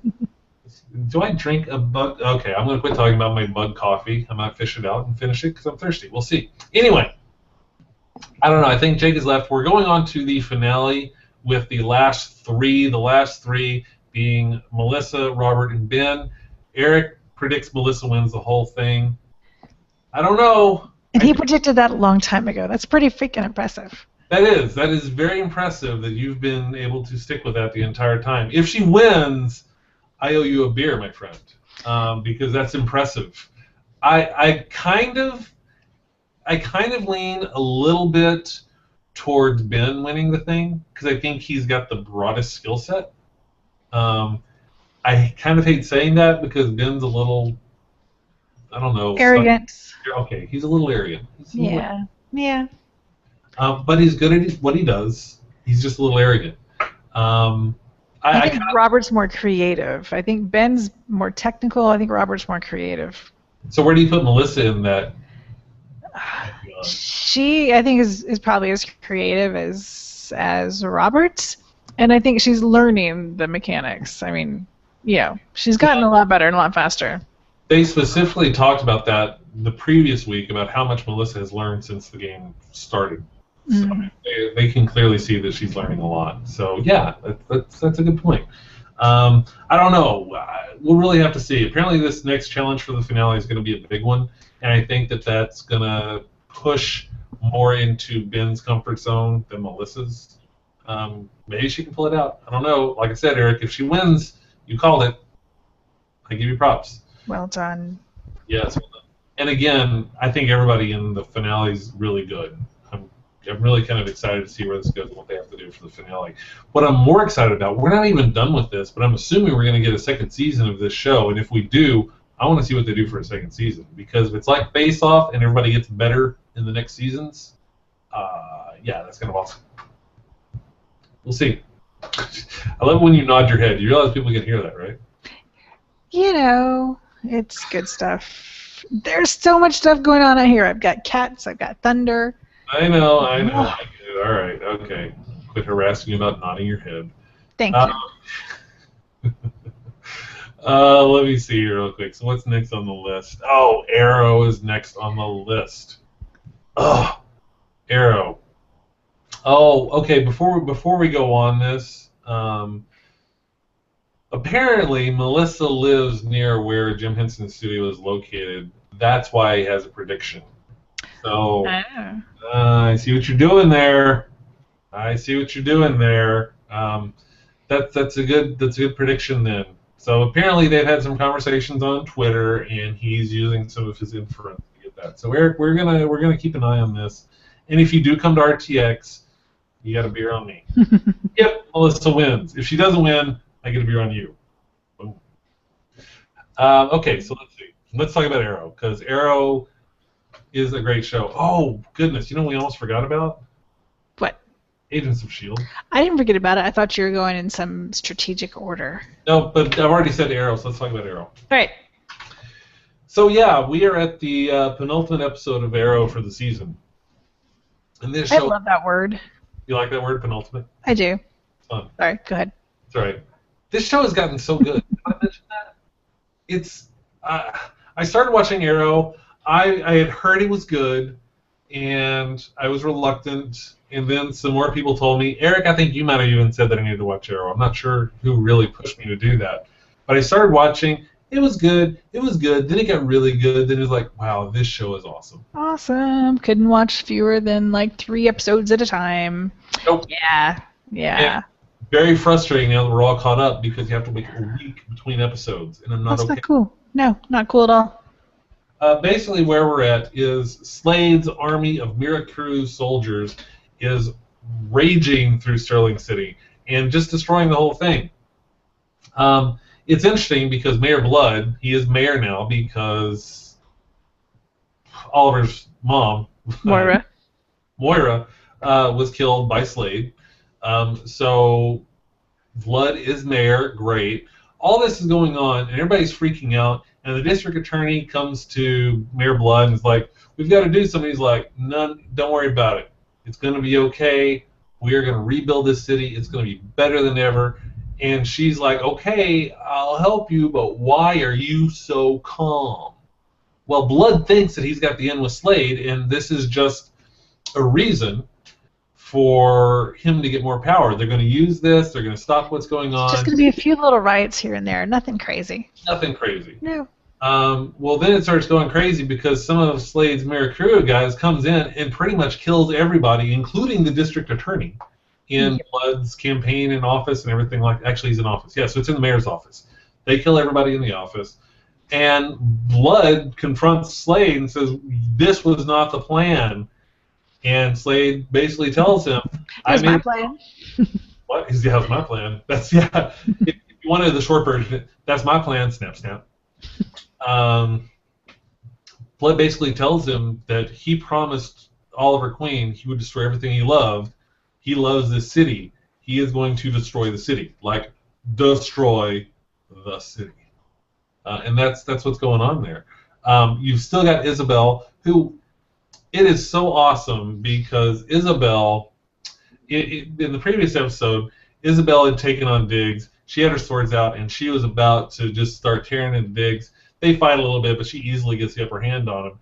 And she tells him, "Why don't you save me some time and tell me where that Felicity is, because I really just want to..." And before she even finished the sentence, Felicity, like, drives a van into her and just knocks her. It was awesome. Felicity. I love Felicity Smoke. I just wish she would have hit her again. Oh, I know, yes. But her line after she did it, she hit her with the van, and she's like sitting there, she's like, "I really expected the airbags to go off." And I mean, that actually sounds like something I would say, honestly. So they try to figure all this out. They get on the run. They get a phone call. Yes, all of them get a phone call. They finally pick up Oliver. He gets up with them again. They get a phone call. There is a shipment from, I forgot the other city's name. Isn't it just from Star Labs? Star Labs. Okay. Star Labs has got a cure for the Mirakuru. They got a cure on the way. Yay, that's exciting. They can finally try to stop these Mirakuru crazy people. Well, apparently as the courier is driving in, he gets caught up in all this, and his car is flipped over, and he's hanging out there bleeding on the road, and he's calling Felicity. He's like, we've got him, but somebody could save it. Ah. Yeah, too bad they bugged her phone. Yeah, they bugged her phone, so they were able to find this out as well. So Slade says, you, Mirakuru, dude, go get him. So there's a race, basically, except Arrow and the rest of the team doesn't know there's a race, and they don't get there in time. Slade gets the Mirakuru cure. What? No way. Wah, wah. So bad. So that's their last hope. They really don't have any hope anymore on how they can do that. Without that, they can't do it. And, you know, Oliver's ready to give up, but there's this really touching moment where Felicity basically says, no, you can't give up, you know, because I've done all this, because I believe in you. And it was this really good moment. And they've had so many touching moments with Oliver and Felicity this season. It's just like, you two, oh, I don't even care. You know, I said in the past that I kind of ship those two. I wouldn't even say I ship them. I just really like them together. I think they're good together. They're good for each other. Just loved it. Anywho, when Blood has confronted Slade and hears that all this is going on, he realizes that he could actually save the city if he can get Arrow the Mirakuru cure. Well, that's hard to say. The Mirakuru cure. So he steals it from Slade and calls Oliver and says, I've got the cure. Let's make this happen. Blah-blah-blah-blah-blah. And basically, Oliver gets the cure, but in the process, before he can get out, Isabel shows up and says, you gave him the cure, didn't you? He's like, yes, I did. And she kills him. She just takes her swords and kills Blood. I expected a tougher kill for him, but really, yeah. I don't know. Yeah, but I mean, think about it. He wasn't like he was on the Mirakuru. If he was, he'd be crazy too. So he was just a dude with a mask. Yeah, that's true. And ultimately, he really did, even though he was like really the wrong way to do it, he really did just want the city to be better. So, Oh, but we know he was crazy. He was like tormenting his mom and killed his dad, and yeah, I don't feel sorry for him. You don't feel sorry for him? Yeah. No. Yeah. No. I guess that's true. I don't really feel sorry for him. So yeah, that's going on. Basically, they have the cure now. The Slade's Mirakuru army is coming through. The news, they're watching the news as they're going through all of this. So Oliver and the team's watching the news. And they're saying that the military is coming in, and they show pictures of all these military trucks. But they realize that that's not really military. So Oliver calls Argus. Excuse me, it's the rain. Argus is actually blocking the city, and their position is they have to contain this threat. So they're going to level the city. They are just going to destroy the entire city to get rid of these Mirakuru madmen because they're a threat. Yeah, They're destroying Starling City right now, but what happens if they get out? They give Oliver till sunrise, I think, to Yeah. They've got a drone on the way, loaded down with missiles, and it's coming down, and they're going to destroy Sterling City. Yeah, that's what's going to happen, all right. It kind of freaks him out, but that spurs Oliver into action, because they have the Mirakuru, but they don't know whether it's going to work or not. And they need to try it out, but Oliver doesn't want to try it out, because if you remember, they still have Roy. But he doesn't want to try it on Roy until she gives him that ultimatum and says, you've got until the morning to do this. As soon as he hangs up the phone, he grabs it, he just shoves it into Roy. They got to know, because they've got a limited amount of time to save the city. And that's pretty much how it ended right then. We don't know what's going on. But we did get a little spoiler. Yeah, Eric just posted a link to a picture that they showed at the end of the episode. Yep, they're actually calling the episode City of Heroes. Let me show you this if you guys haven't seen this yet. Screen, boom, boom. That is a wrong screen. Let me try that again. This one, hopefully. Yeah, there we go. All right. So yes, City of Heroes. If you can see that, blow that up if you need to.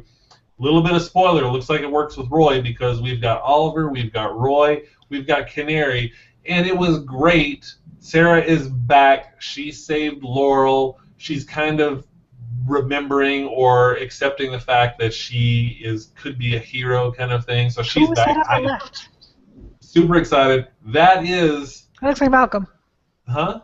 That looks like Malcolm. The guy on the left is Malcolm. What? Yes, the guy on the left is the Black Arrow Malcolm. There's another guy behind him. If you remember the League of Assassins, they all kind of wear the same thing, so it looks like there's some more League of Assassins people back there. And if you look to the right, that's one of the Al Ghuls. You remember when she was in there and she confronted Black Canary early on?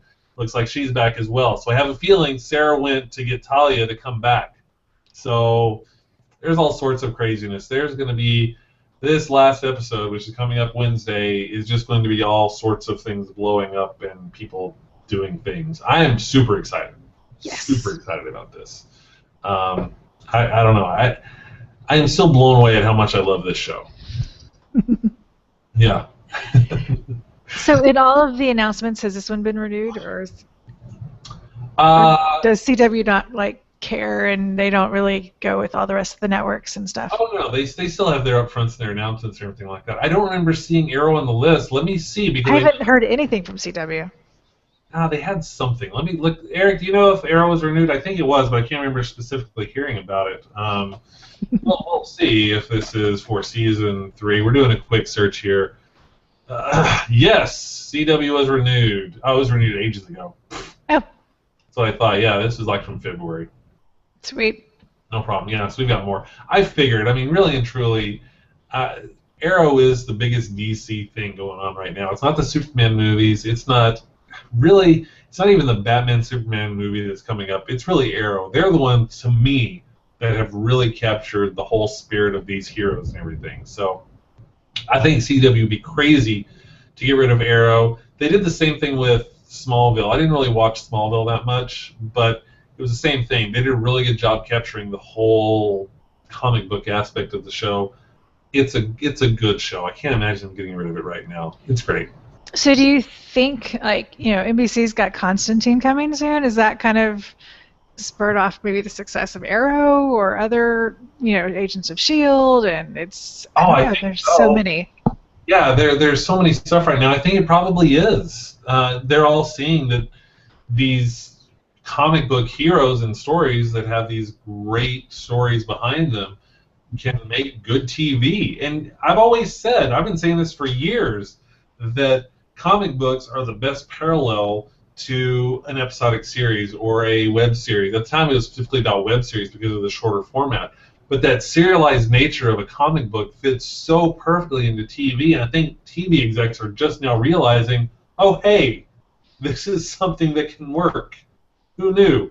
And it really took Marvel, and there was an interesting article, I think it was in Badass Digest, that was talking about the fact that Sony and Fox have rights to Spider-Man and the X-Men, and why that was the best thing that ever happened to the cinematic universe and everything, because without that, you probably wouldn't have gotten an Avengers movie.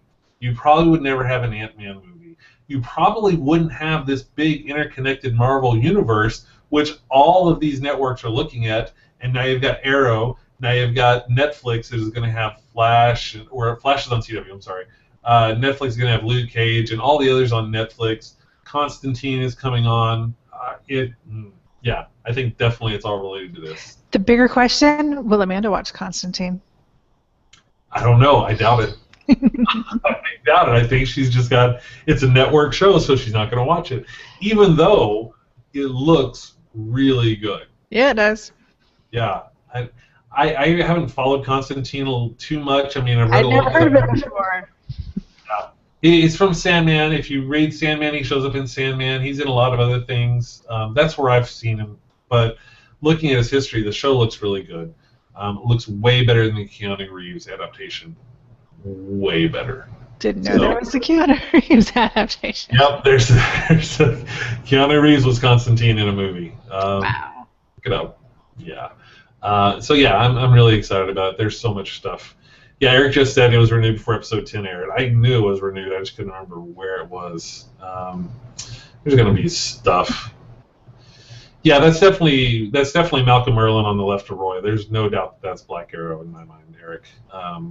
That's Eric saying that in the back. I couldn't remember how that fight ended, because he was fighting, like trying to protect Thea. I couldn't remember where that.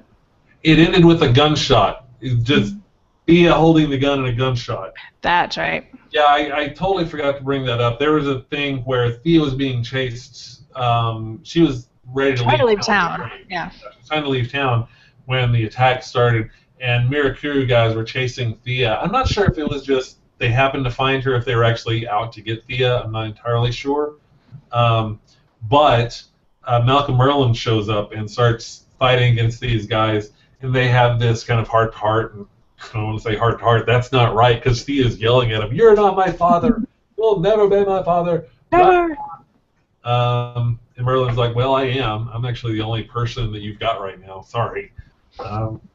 And then the last thing we see is really, well, one of the Mirakuru guys jumps Merlin, they start fighting, and before we see anything else, Thea's holding a gun, pulls the trigger, and it cuts. We don't know who she shot.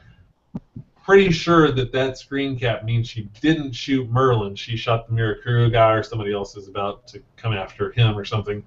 I don't know, but that's how that ended. We don't technically know, but that screen capture was probably an accidental spoiler. Let's be honest. Somebody said, "This is going to be a cool shot. We need to use this." And you were absolutely right, Eric. Roy's costume is just lame. It really, yeah. Come on. Red hoodie. But it can't be that lazy, because it's always clean, yet he's always getting in fights. So either he has a bunch of them or he cleans it a lot. So maybe he's not that lazy. He's very meticulous with his laundry. Saying. Roy is very meticulous in his laundry. That's just all it is. I can't add anything to the comics world, but I can add those kind of observations. It's a great observation to add. Well done. Thanks. Yeah, so season finale of Arrow is coming on Wednesday. Awesome show. Love the show. City of Heroes is what they're calling it. It looks like I am so happy to see Black Canary back. I just love her on this show. It is just so awesome to see her on the show, and I really hope she gets over this thing. She's on Mad Men. She's Stephanie. Really? Yep. She's Don's niece. Huh. What do you know? I will never be able to watch Mad Men now, because I will just... She's a good person. There, found a good person on the show. There you go, and she's a hero in Arrow, too. Look at that. All right. We found her. All right. Anything else about Arrow? Nah. Nah, you're good on that? Nah. You want to talk about Agents of S.H.I.E.L.D.? Because we need to. Yeah. Because Agents of S.H.I.E.L.D. is another show. And I'm going to remind all you people, I was saying this before, yeah, it's slow, but I'm going to stick with it because I think it has turned into a good show. Yes, absolutely. I'm not sure if I would say it was as good as Arrow, but it's pretty good. They're very, very good shows to me. I don't know, do you think it's as good as Arrow, better, worse? Different. I mean, Arrow's like all action. I think Agents of S.H.I.E.L.D. has a little more comedy, just a little bit. And, you know, I like how it's tied to other stuff, so that's kind of cool. But, yeah, Arrow's a bigger action-packed kind of, like, badass fighting and stuff. And you're definitely right. It's a different tone. DC Comics in general just have a darker tone. Marvel is always a little more flippant with their stuff. There's always just a little more just like to a Marvel show. Not in DC stuff. It's always really brooding. Clearly, as you can see by Nolan's Batman. But, you know, it's a different show, and I really, really love where the show has gone. It's great. Basically, we jump in back where we were, where they're trying to figure out a way to get back at Ward, and everybody is working through Hydra, but they don't have any resources. There's nothing for them anymore. God, I'm trying to think where to start here. So the only thing, there's an event that happens near the end of the episode that I'm just running through my head. I'm trying to focus on how to get there. How should we get there, Elizabeth? Well, it started with them trying to find, you know, where Garrett and Ward were, because Skye had kind of made a Trojan horse when on the hard drive, but she didn't have time to finish it, and so there's a flash drive she just needs to stick into a Hydra computer so that it uploads. And so they can always find them, but they don't know where they are, so that's kind of hard to do. I just realized that's the exact same plot of last week's Believe episode. Yes, it is. I just realized that. Maybe that's what was canceled. That's right. I realized totally different here, but that the True Blood thing is really kind of like the Reavers in Serenity. Oh, yeah, a little bit, yeah. Mm-hmm. Yeah, yeah. Cool. All right. Anyway, moving on, because True Blood's not on right now. Yeah, so, yeah, they need to find where they are because they put a Trojan horse in the hard drive that they got from Sky, but it wasn't finished. They have to plug in this hard drive, but they need to find a computer connected to Hydra, and that's turning out to be harder than one might think. Long story short, they are able to track them down to Cuba, which is where that barbershop place was. So they get into the barbershop place. Oh, before that, let's. Yeah, they found a place where they thought there was a computer. Well, yeah, they pretty much figured out that everything was around Cyberdyne, and there was it Cyberdyne. Cybertech, Cyber Cyberdyne, Terminator. I've lost track, guys. The Deathlock Company. Let's just call them the Deathlock Company. Anyway, they track them down, and Coulson and May go in disguised as former S.H.I.E.L.D. scientists trying to get a job there. And it's hysterical because they've each got an earpiece, and they're getting their lines from Fitz and Simmons that are in the van outside. And it is really, really awesome seeing them feed lines because they end up overlapping each other's talk just like Fitzsimmons do all the time. It's really kind of hysterical to watch. Basically, when they're in there, they're trying to find a computer because if they can find a computer there that they can plug this drive into, they're pretty sure that Quinn and Garrett and all of them will have had their hands in it, which means they can use that Trojan horse from those computers. So they're trying to find a signature. There's nothing there. They can't find any type of electric signature. There's no electronics in this place. They're trying to figure out how that happens. So they finally go into this one room, and they realize everything is on a hard copy. It's just rows and rows and rows of filing cabinets. Everything's on a hard copy, which is insane to me. I guess that's secure, probably more secure than anything we're doing right now, really. But yeah, they start having to go through these filing cabinets. And as they're going through these, they find information on the Deathlock program, and they realize that Garrett was the very first version of Deathlock. Very interesting. Turns out, we learn later as Garrett is talking to Ward, that Garrett was on a mission for S.H.I.E.L.D. He was hit by an explosive. He called for evac and got nothing. They were just going to leave him to die, and that's when he realized that S.H.I.E.L.D. didn't really care about him. So he, as he put it, stuffed his guts back in, duct taped it shut, and booked it out of there. And that's when he started working with them to make the Deathlock program. He was the first version, and he realized that he has all of these cybernetic implants and stuff. He uses the centipede serum to keep him alive. He's pretty much dying after this. The thing's not working anymore. They needed the GH325 to hopefully keep him alive. Fun times, right? So anyway, through all of this, they're finally able to track where Garrett and Ward were to Cuba. Now, there's a great scene, too, where they was like, get ready for a large file dump, and they're like, okay, how big? And the next thing you know, this big filing cabinet comes crashing out the window with all the information they need. That was kind of awesome. There was just some awesome stuff in this show. I know I'm skipping a ton of it. They figure out they're in Cuba, and they split up. Not Ward, sorry. Coulson, May, and Tripp go to find this barbershop where they're pretty sure that they are at. They find the barbershop, and it's pretty much abandoned. Ward and Garrett found out that they were going to be there, and they were clearing out. So they were a little late to get there, but they thought there might be some tech around. Meanwhile, Fitzsimmons, they're out trying to find where they could have left the plane. They find the plane. They radio back into Coulson. Coulson says, okay, just get out of there. Before they can leave, Ward catches them. So Ward catches them and takes them on top. It takes them onto the plane, and that's not a good thing. While they're in the plane, I totally forgot this awesome thing. God. Yeah, about what Raina found? No, well, there's that, but there's some other things too. because Trip had come back and talked to his mom, Oh yeah. got his granddad's weapons from the Howling Commandos, and they were using like old school spy weapons that they had as family heirlooms to do all their missions. It was Like really stuff you wanted to buy out of the back of like a Mad magazine when you're a kid. It was awesome. so cool. It was Except so this stuff was real. This is real. Like, Coulson was freaking out too. Coulson was totally fanboying over this. He's like, "Oh my God, that's a whatever that is." It was so awesome to see that. They were using all of these things. One thing they had was a joy buzzer that they played with, and it was an EMP, and they like freaked out. It was actually hysterical. It's like, oh, a joy buzzer. They hit it. Also, all the lights blow out and everything around it. It was an EMP.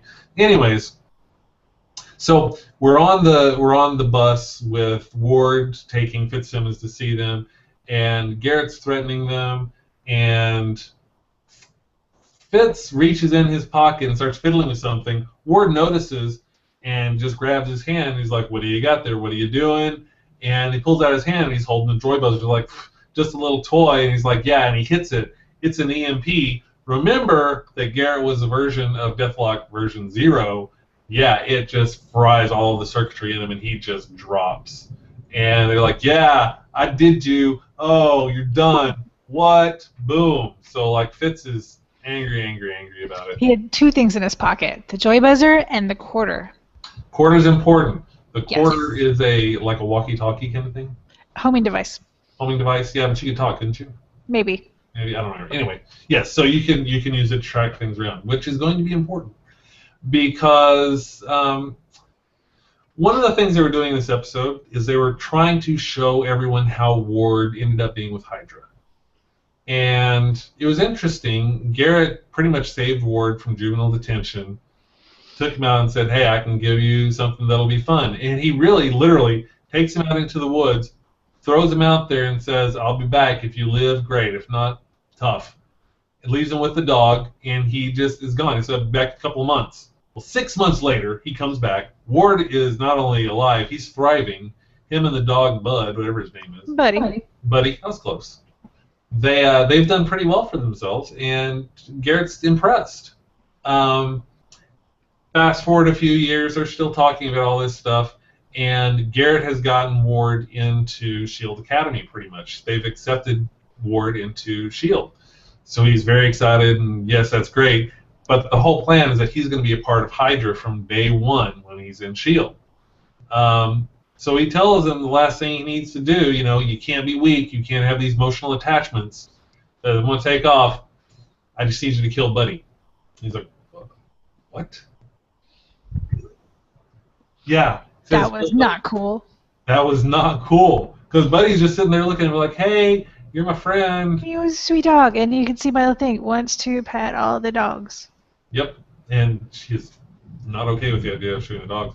So Garrett takes off, says, you need to do it unless you're too weak and that's an emotional attachment for you.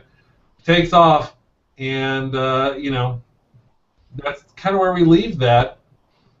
Let's jump back to the bus. Because Fitz and Simmons are being taken back, but they're able to knock around their captors and run back, and they almost get caught by Ward, but they run into this container and they seal it off, and Ward just is pounding on the door, "Let me in." What he doesn't tell them is that right before that, Garrett says, "We should do one thing for me. Take out Fitz and Simmons." And Ward's like, "What?" Flashback to the dog. And you see him, he's ready to shoot the dog, but he shoots up in the air. So he doesn't shoot the dog goes running off.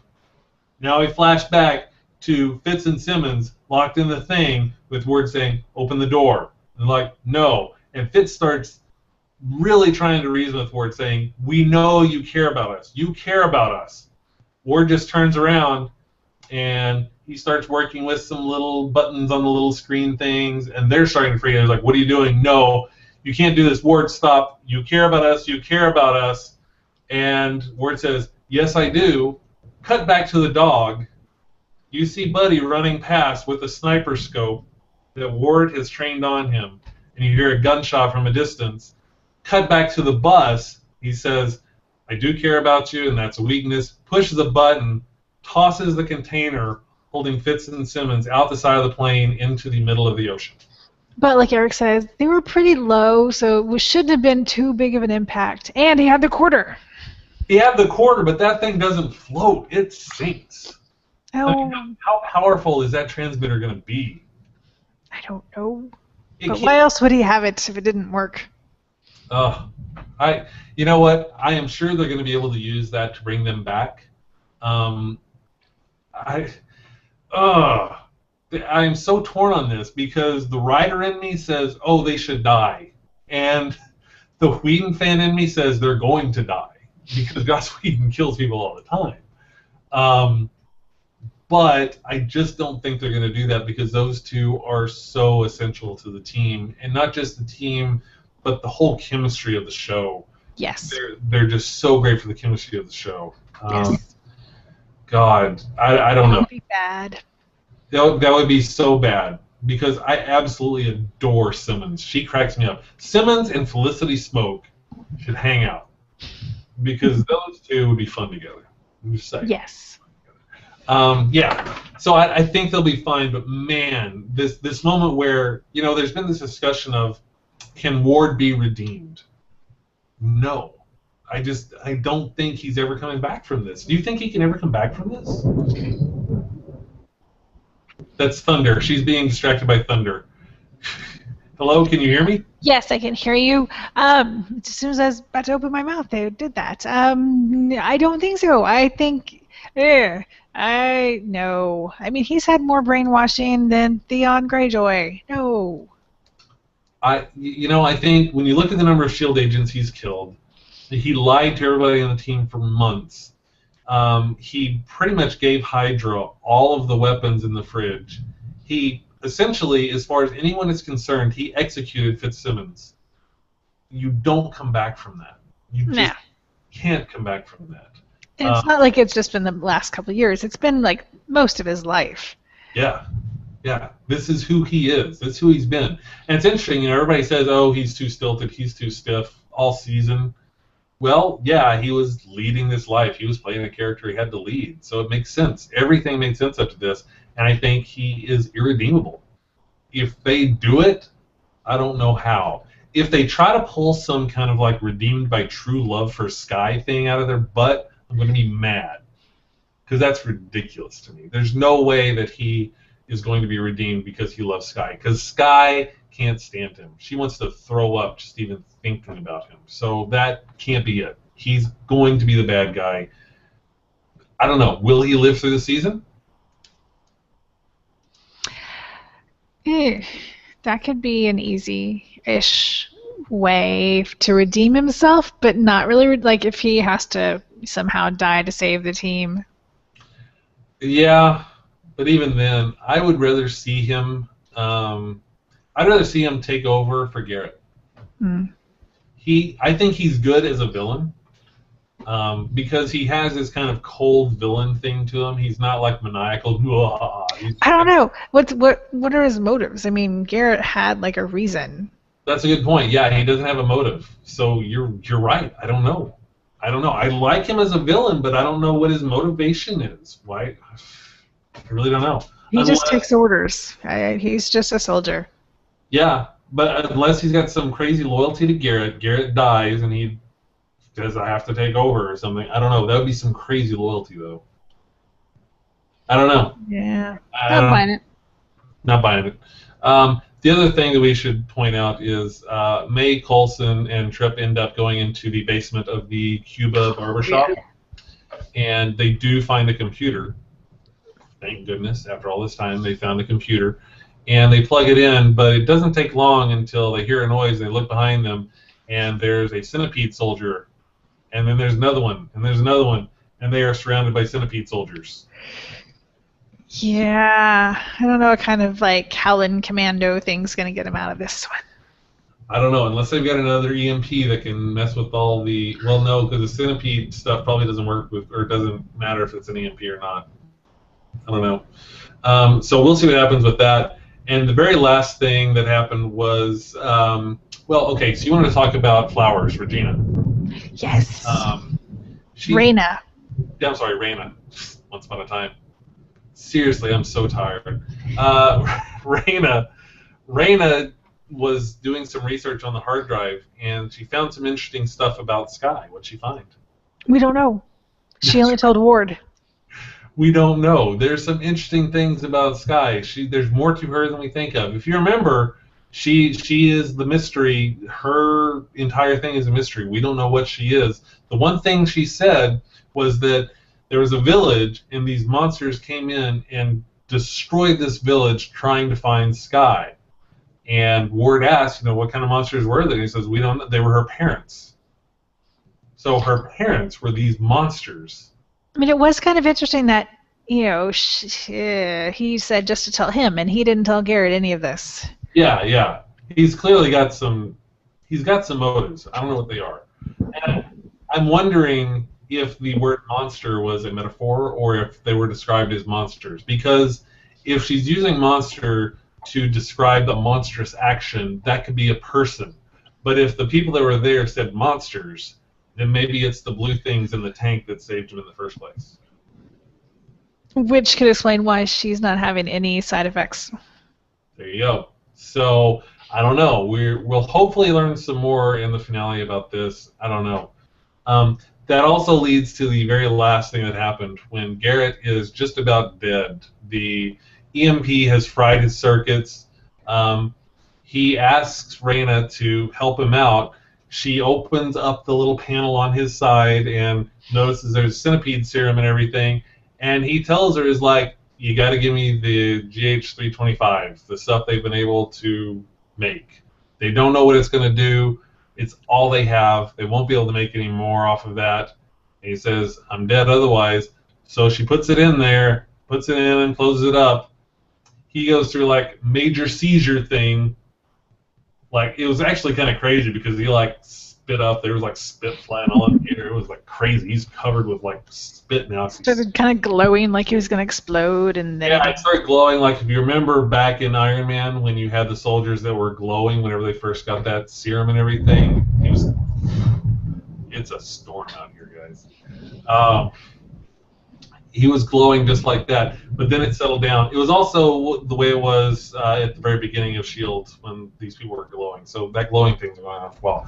But it chills, and they're like, are you okay? What's going on? And I think they asked, what do you see? And he said, everything. And then we cut to black. Yep. So the serum did something to him. We don't know what. And there's all sorts of craziness. Fitz and Simmons are at the bottom of the Gulf of Mexico or the Atlantic Ocean somewhere. We're not sure where. You've got May, Tripp, and Coulson surrounded by a bunch of centipede soldiers. We've got Garrett on the bus, pumped full of that GH325, turning into some super person. And we know that we're about to see Director Fury. Yes. Samuel L. Jackson is going to be in the finale. Director Fury is making an appearance. I'm actually really excited about this in the finale. I don't know. And yeah, Eric said the finale supposedly has a big game changer for the whole cinematic universe. I have no idea what it's going to be, but I would be super, super happy if it was something really significant. I've been hearing that for a while, but what could it be? What could it be that would change everything so drastically? I don't know, I hope it's something besides Fury, because we kind of already knew that, but that is huge, because not everyone in the universe knows that. I don't know. Yeah, I think it's bigger than Fury. I think that we're going to see Kree, which are one of the aliens. I think we're going to see them, because there's been a lot of talk about Captain Marvel and Miss Marvel coming involved, and there's relationships there and everything. I think that's what we're going to see. Maybe we're just going to find out the truth about Skye finally. So yeah, that could be it. And I think Eric said that he thinks it's Spider-Woman, that she is Spider-Woman. Some people have said that she could be Ms. Marvel. I don't know. I really don't know. I would be shocked if the Marvel Cinematic Universe had cast their Ms. Marvel on Agents of S.H.I.E.L.D. I would be impressed, but I would be shocked if that's what happened. Any of the major characters, I'm really kind of curious how that's going to work. Yeah, we'll see. We'll see how that goes. But yeah, it's going to be a big time. I'm super excited. This show's been great, and all of my really happy shows are ending right now. It kind of makes me sad. No kidding. There's a bunch that are ending this week. There's a lot of finales coming up. A lot of finales. There's a lot of stuff coming out. We already talked a little bit about Constantine. Constantine's coming out. Flash is going to be starting at some. Oh, man. I still haven't seen a trailer for Flash, so CW, get on it already. Let's see what's going to happen with that. All those shows on Netflix. There's 4 Marvel shows coming on Netflix. There's a lot going on, but everything right now is kind of in a lull for me, which is good. I'm kind of tired of watching shows. Oh, God. But yeah, that's kind of where we're at. So, do we miss anything? Leave a comment if we missed anything. Elizabeth, did we miss anything? I mean, there was the Spanish telenovela of Warehouse 13 this week, which was kind of fun. Yeah, before we do that, we got a question on the thing. On the computer thing with the internets. Cool. Michael, are you ready for X-Men Days of Future Past next week? I'm hyped up and ready for it. Woo, lol. Yes. Yes, I am actually really ready for X-Men Days of Future Past. All the buzz for this movie has been through the roof. I was a little worried about it. Honestly, at first I was a little worried about it. But then the more I start seeing what they're doing with the story, the more clips I've seen, the more of the pre-release buzz that I've heard, the more excited I am about it. The cast is great. They've done a really good job with the cast. The story that they're taking it from is great. They're building this universe kind of like they've been doing with the whole Avengers and the Marvel universe over there. So, I mean, it's very interesting. The thing I'm always interested in is if they're ever going to cross over the streams. They won't, because we're talking about 2 different companies. You've got Disney, which owns kind of the Marvel brand and everything, but the X-Men was licensed to Fox. So Fox and Disney, they're not going to play well together like that. I wish they would, though, because we're going to have 2 Quicksilvers. They're different Quicksilvers. You're going to have a Quicksilver in X-Men, and you're going to have a Quicksilver in the next Avengers. That's confusing. Why would you do that? But whatever. But even the Quicksilver stuff, everyone was complaining about Quicksilver's hair in X-Men Days of Future Past. And admittedly, that is a bad wig. But I haven't seen clips. Apparently a clip was recently released. I haven't seen, and everyone says he's great in it. So yeah, I am really excited for it. Something else opening up this weekend. There's a movie opening up Friday. What's the movie opening up Friday? Oh, somebody help me. There's a movie opening Friday that I wanted to see. What is that movie? Hurry. Anybody? Nobody? I'm looking. I don't know. Opening this Godzilla. Godzilla, yes. Godzilla is the one I want to be. That little movie. Yeah. Little movie called Godzilla. I'm really excited for that. Everything I've seen on that just sounds super impressive. I really want to see that. Except there's complaints that they say Godzilla's too fat. Oh, God. Just stop. That's really what you're going to complain about. Because the real Godzilla is skinnier. Yeah. That guy in a suit from the original Godzilla was skinnier, so come on, really? I don't know. Yeah, so really looking forward to Godzilla, X-Men Days of Future Past. There's so many movies coming out this summer I'm really excited about. It's just very cool. I'm excited. So, yeah, I'll hopefully be watching that when it comes out the opening weekend. We'll see. I don't know. Next weekend's going to be crazy. I'm shooting half the weekend, so we'll see. Yeah, okay, so what else we got going on? Anything else? Do you want to talk about Warehouse 13? Just that it was kind of funny. It was kind of funny. Basically, the artifact. It's kind of cheesy, but it was funny. It was super cheesy. The artifact was one of, God, I can't even remember his name. Micah and... Pete? Pete. God. One of Pete's ex-girlfriends comes back and needs help. Turns out that her grandmother was a big fan of a telenovela that was just canceled. The producers sent her a souvenir, and it turned into an artifact, and she got sucked in the telenovela, and eventually all of them did. Pete and Micah were both sucked into the telenovela. Yo hablo español. Yes, they're all speaking Spanish. It was kind of awesome. They were like, I speak Spanish. What? It was great. Where's the library? Yeah, it was funny. The artifact, they actually had an artifact to go in with them. It was Harvey Korman's cufflinks, because he always broke character on the Carol Burnett show, which I thought was kind of funny because he really always did break character. So they could go into this show and remember who they were and not be the character. Like when Micah got sucked in, she was the maid. She didn't remember herself being Micah. Problem was there's 3 of them and 2 cufflinks. Yes, there was a lot of trading of cufflinks and coming in and out of character and everything. It was really kind of fun. It was a fun episode. Warehouse 13 is just a fun show. That's just all there is to it. There's only 2 more episodes. 2 more. Yeah, it's almost over. So sad. It's not amazing television, but it's fun television. So I'll miss that aspect of it because it was kind of fun. I hope they really. First, I hope that they give Pete a haircut now that he's through the telenovela thing. No kidding. Because his hair is really bad, and I know someone with hair like mine should not be talking about it. But it's much shorter than the last time you were on. It is. I did get a haircut since the last time. I haven't had any comments. I want them to see that, and I really don't want Pete and Micah to get together. Yeah, there was another little hint that it could happen, and it was the ex-girlfriend who's like, no, I'm not jealous, because of course he loves you, or you love her. Well, I forgot what they said, but yeah, another one of those comments. Yeah, they keep having this. They're like, we would never work, Pete. Why not? Well, you're in love with Micah. He's like, yeah. What? No one told me. It's just ridiculous. I really like Warehouse 13. It was a lot of fun this week. There was a lot of fun stuff going on.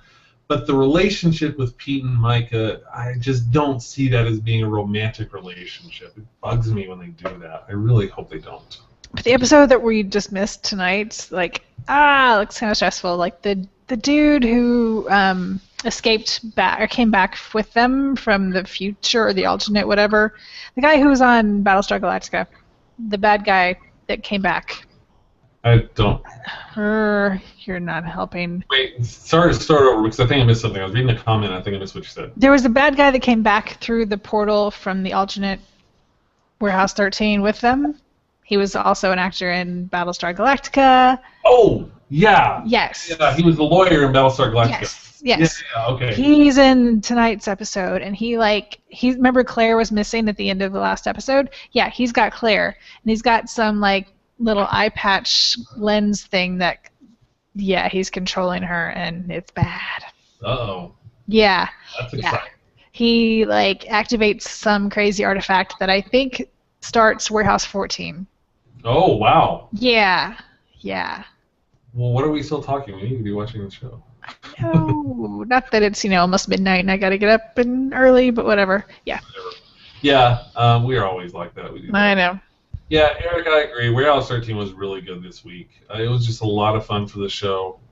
Yeah, and I agree. I'm kind of leaning towards the reveal being Kree, and that does lead into Guardians of the Galaxy, which is coming up this summer, and everybody's buzzing about that because of Rocket Raccoon. There's so much buzz about Rocket Raccoon being in a movie, it's not even funny.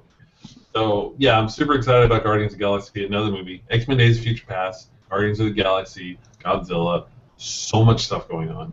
I'm going to say in Agents of S.H.I.E.L.D. that we're talking about Kree, and that's going to be the big reveal. I like it. Sticking with it. Let's see what else we got going on here. Anything else going on here? Hannibal, but that's just, that's hurting my brain. Hannibal, yeah. Did you watch it this week? I did. I watched 2, before you came home today. Yeah. You were shooting with Danny, and I watched the last 2 episodes. Do you realize we've been going on for over 2 hours? Yeah. Stop. I know. But anyway, Hannibal, still great. But now Will's killing people, and it's just exactly. And he's hooking up with this chick who's also a patient of Hannibal's, who's tried to kill her brother, and I wish she would have, because he's bad. But this was kind of crazy and cool. They've taken some story elements from, I think it was Hannibal. It wasn't Red Dragon. The one where they kind of explain Hannibal's background and why he is the way he is. Anyway, it involves pigs, and it's just kind of ew. It involves pigs? It does, wild pigs that they've trained to eat people. Okay, Hannibal Yes. is weird. Mm-hmm. Yeah, and anyway, but it's so weird what's going on with Hannibal and Will. I don't get it.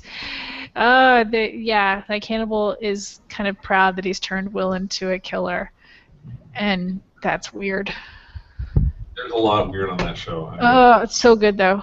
It hurts my head. All right, we've been going on for over 2 hours. I didn't realize that. We got to go. Yeah. Okay. Is there anything on YouTube you're watching? Just trailers for stuff that's coming up. There's so many trailers going on. Yeah, the thing I was watching, you really got to watch the Constantine trailer. If you haven't seen it, do a look up on YouTube for Constantine. Mm-hmm. I'm curious about Crossbones just because I like John Malkovich. That one's kind of cool. Yeah, it's amazing that I had not heard anything about this until you mentioned it the other day. So. Yes, it's called Crossbones. He's Blackbeard. Looks interesting.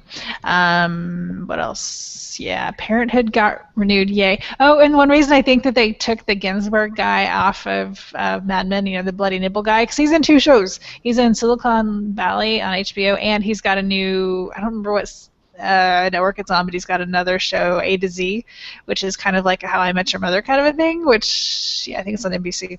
So, yeah, he's got 2 shows going on, so I think that's why they made him crazy. All right, there you go. It's a good way to wrap it up. Yeah. All right, we've gone on for 2.5 hours. We've got to stop. Not 2.5. Fine. Sorry, we could talk all night, but we don't have time. Nope. Okay. Thanks for watching, everybody. Thanks for leaving all the comments again. Thanks, Eric, for all the younger mind, apparently. It's whatever. Reminding me all the stuff I forget. It's all good. Whatever. That's what we're here for. Yep. Thanks. Anywho, thanks for watching, everybody. We'll make sure to put some links down in the thing. I was not able to get to it last week. I will try to get to it this week, but I'm working on a show that's taking up a lot of my editing time. I'm really trying to start streaming episodes of this at the end of the month, but it's taking up a lot of time. But it's really fun. So maybe I'll get to it. I'll get to it as soon as I can. Make sure you watch tomorrow because Danny Danger is going to have her pull list review. She's going to have some great videos coming out later this week as well. We are going to be at RTX. We've got a panel at RTX. Should be July 5th. The schedule may change. We'll keep you guys posted as that happens. We're also doing a lot of other stuff. Make sure you tune in next Wednesday. Danny's going to have an interview with Nathan Edmondson, who is currently writing the current Black Widow run for Marvel, as well as Punisher series and some other things. So we're looking forward to that interview. If there's anything else going on, let us know. Watch the show. Make sure you subscribe, like, share, tell all your friends all the stuff. And if anybody doesn't have anything else, let's say goodbye. Bye. Bye.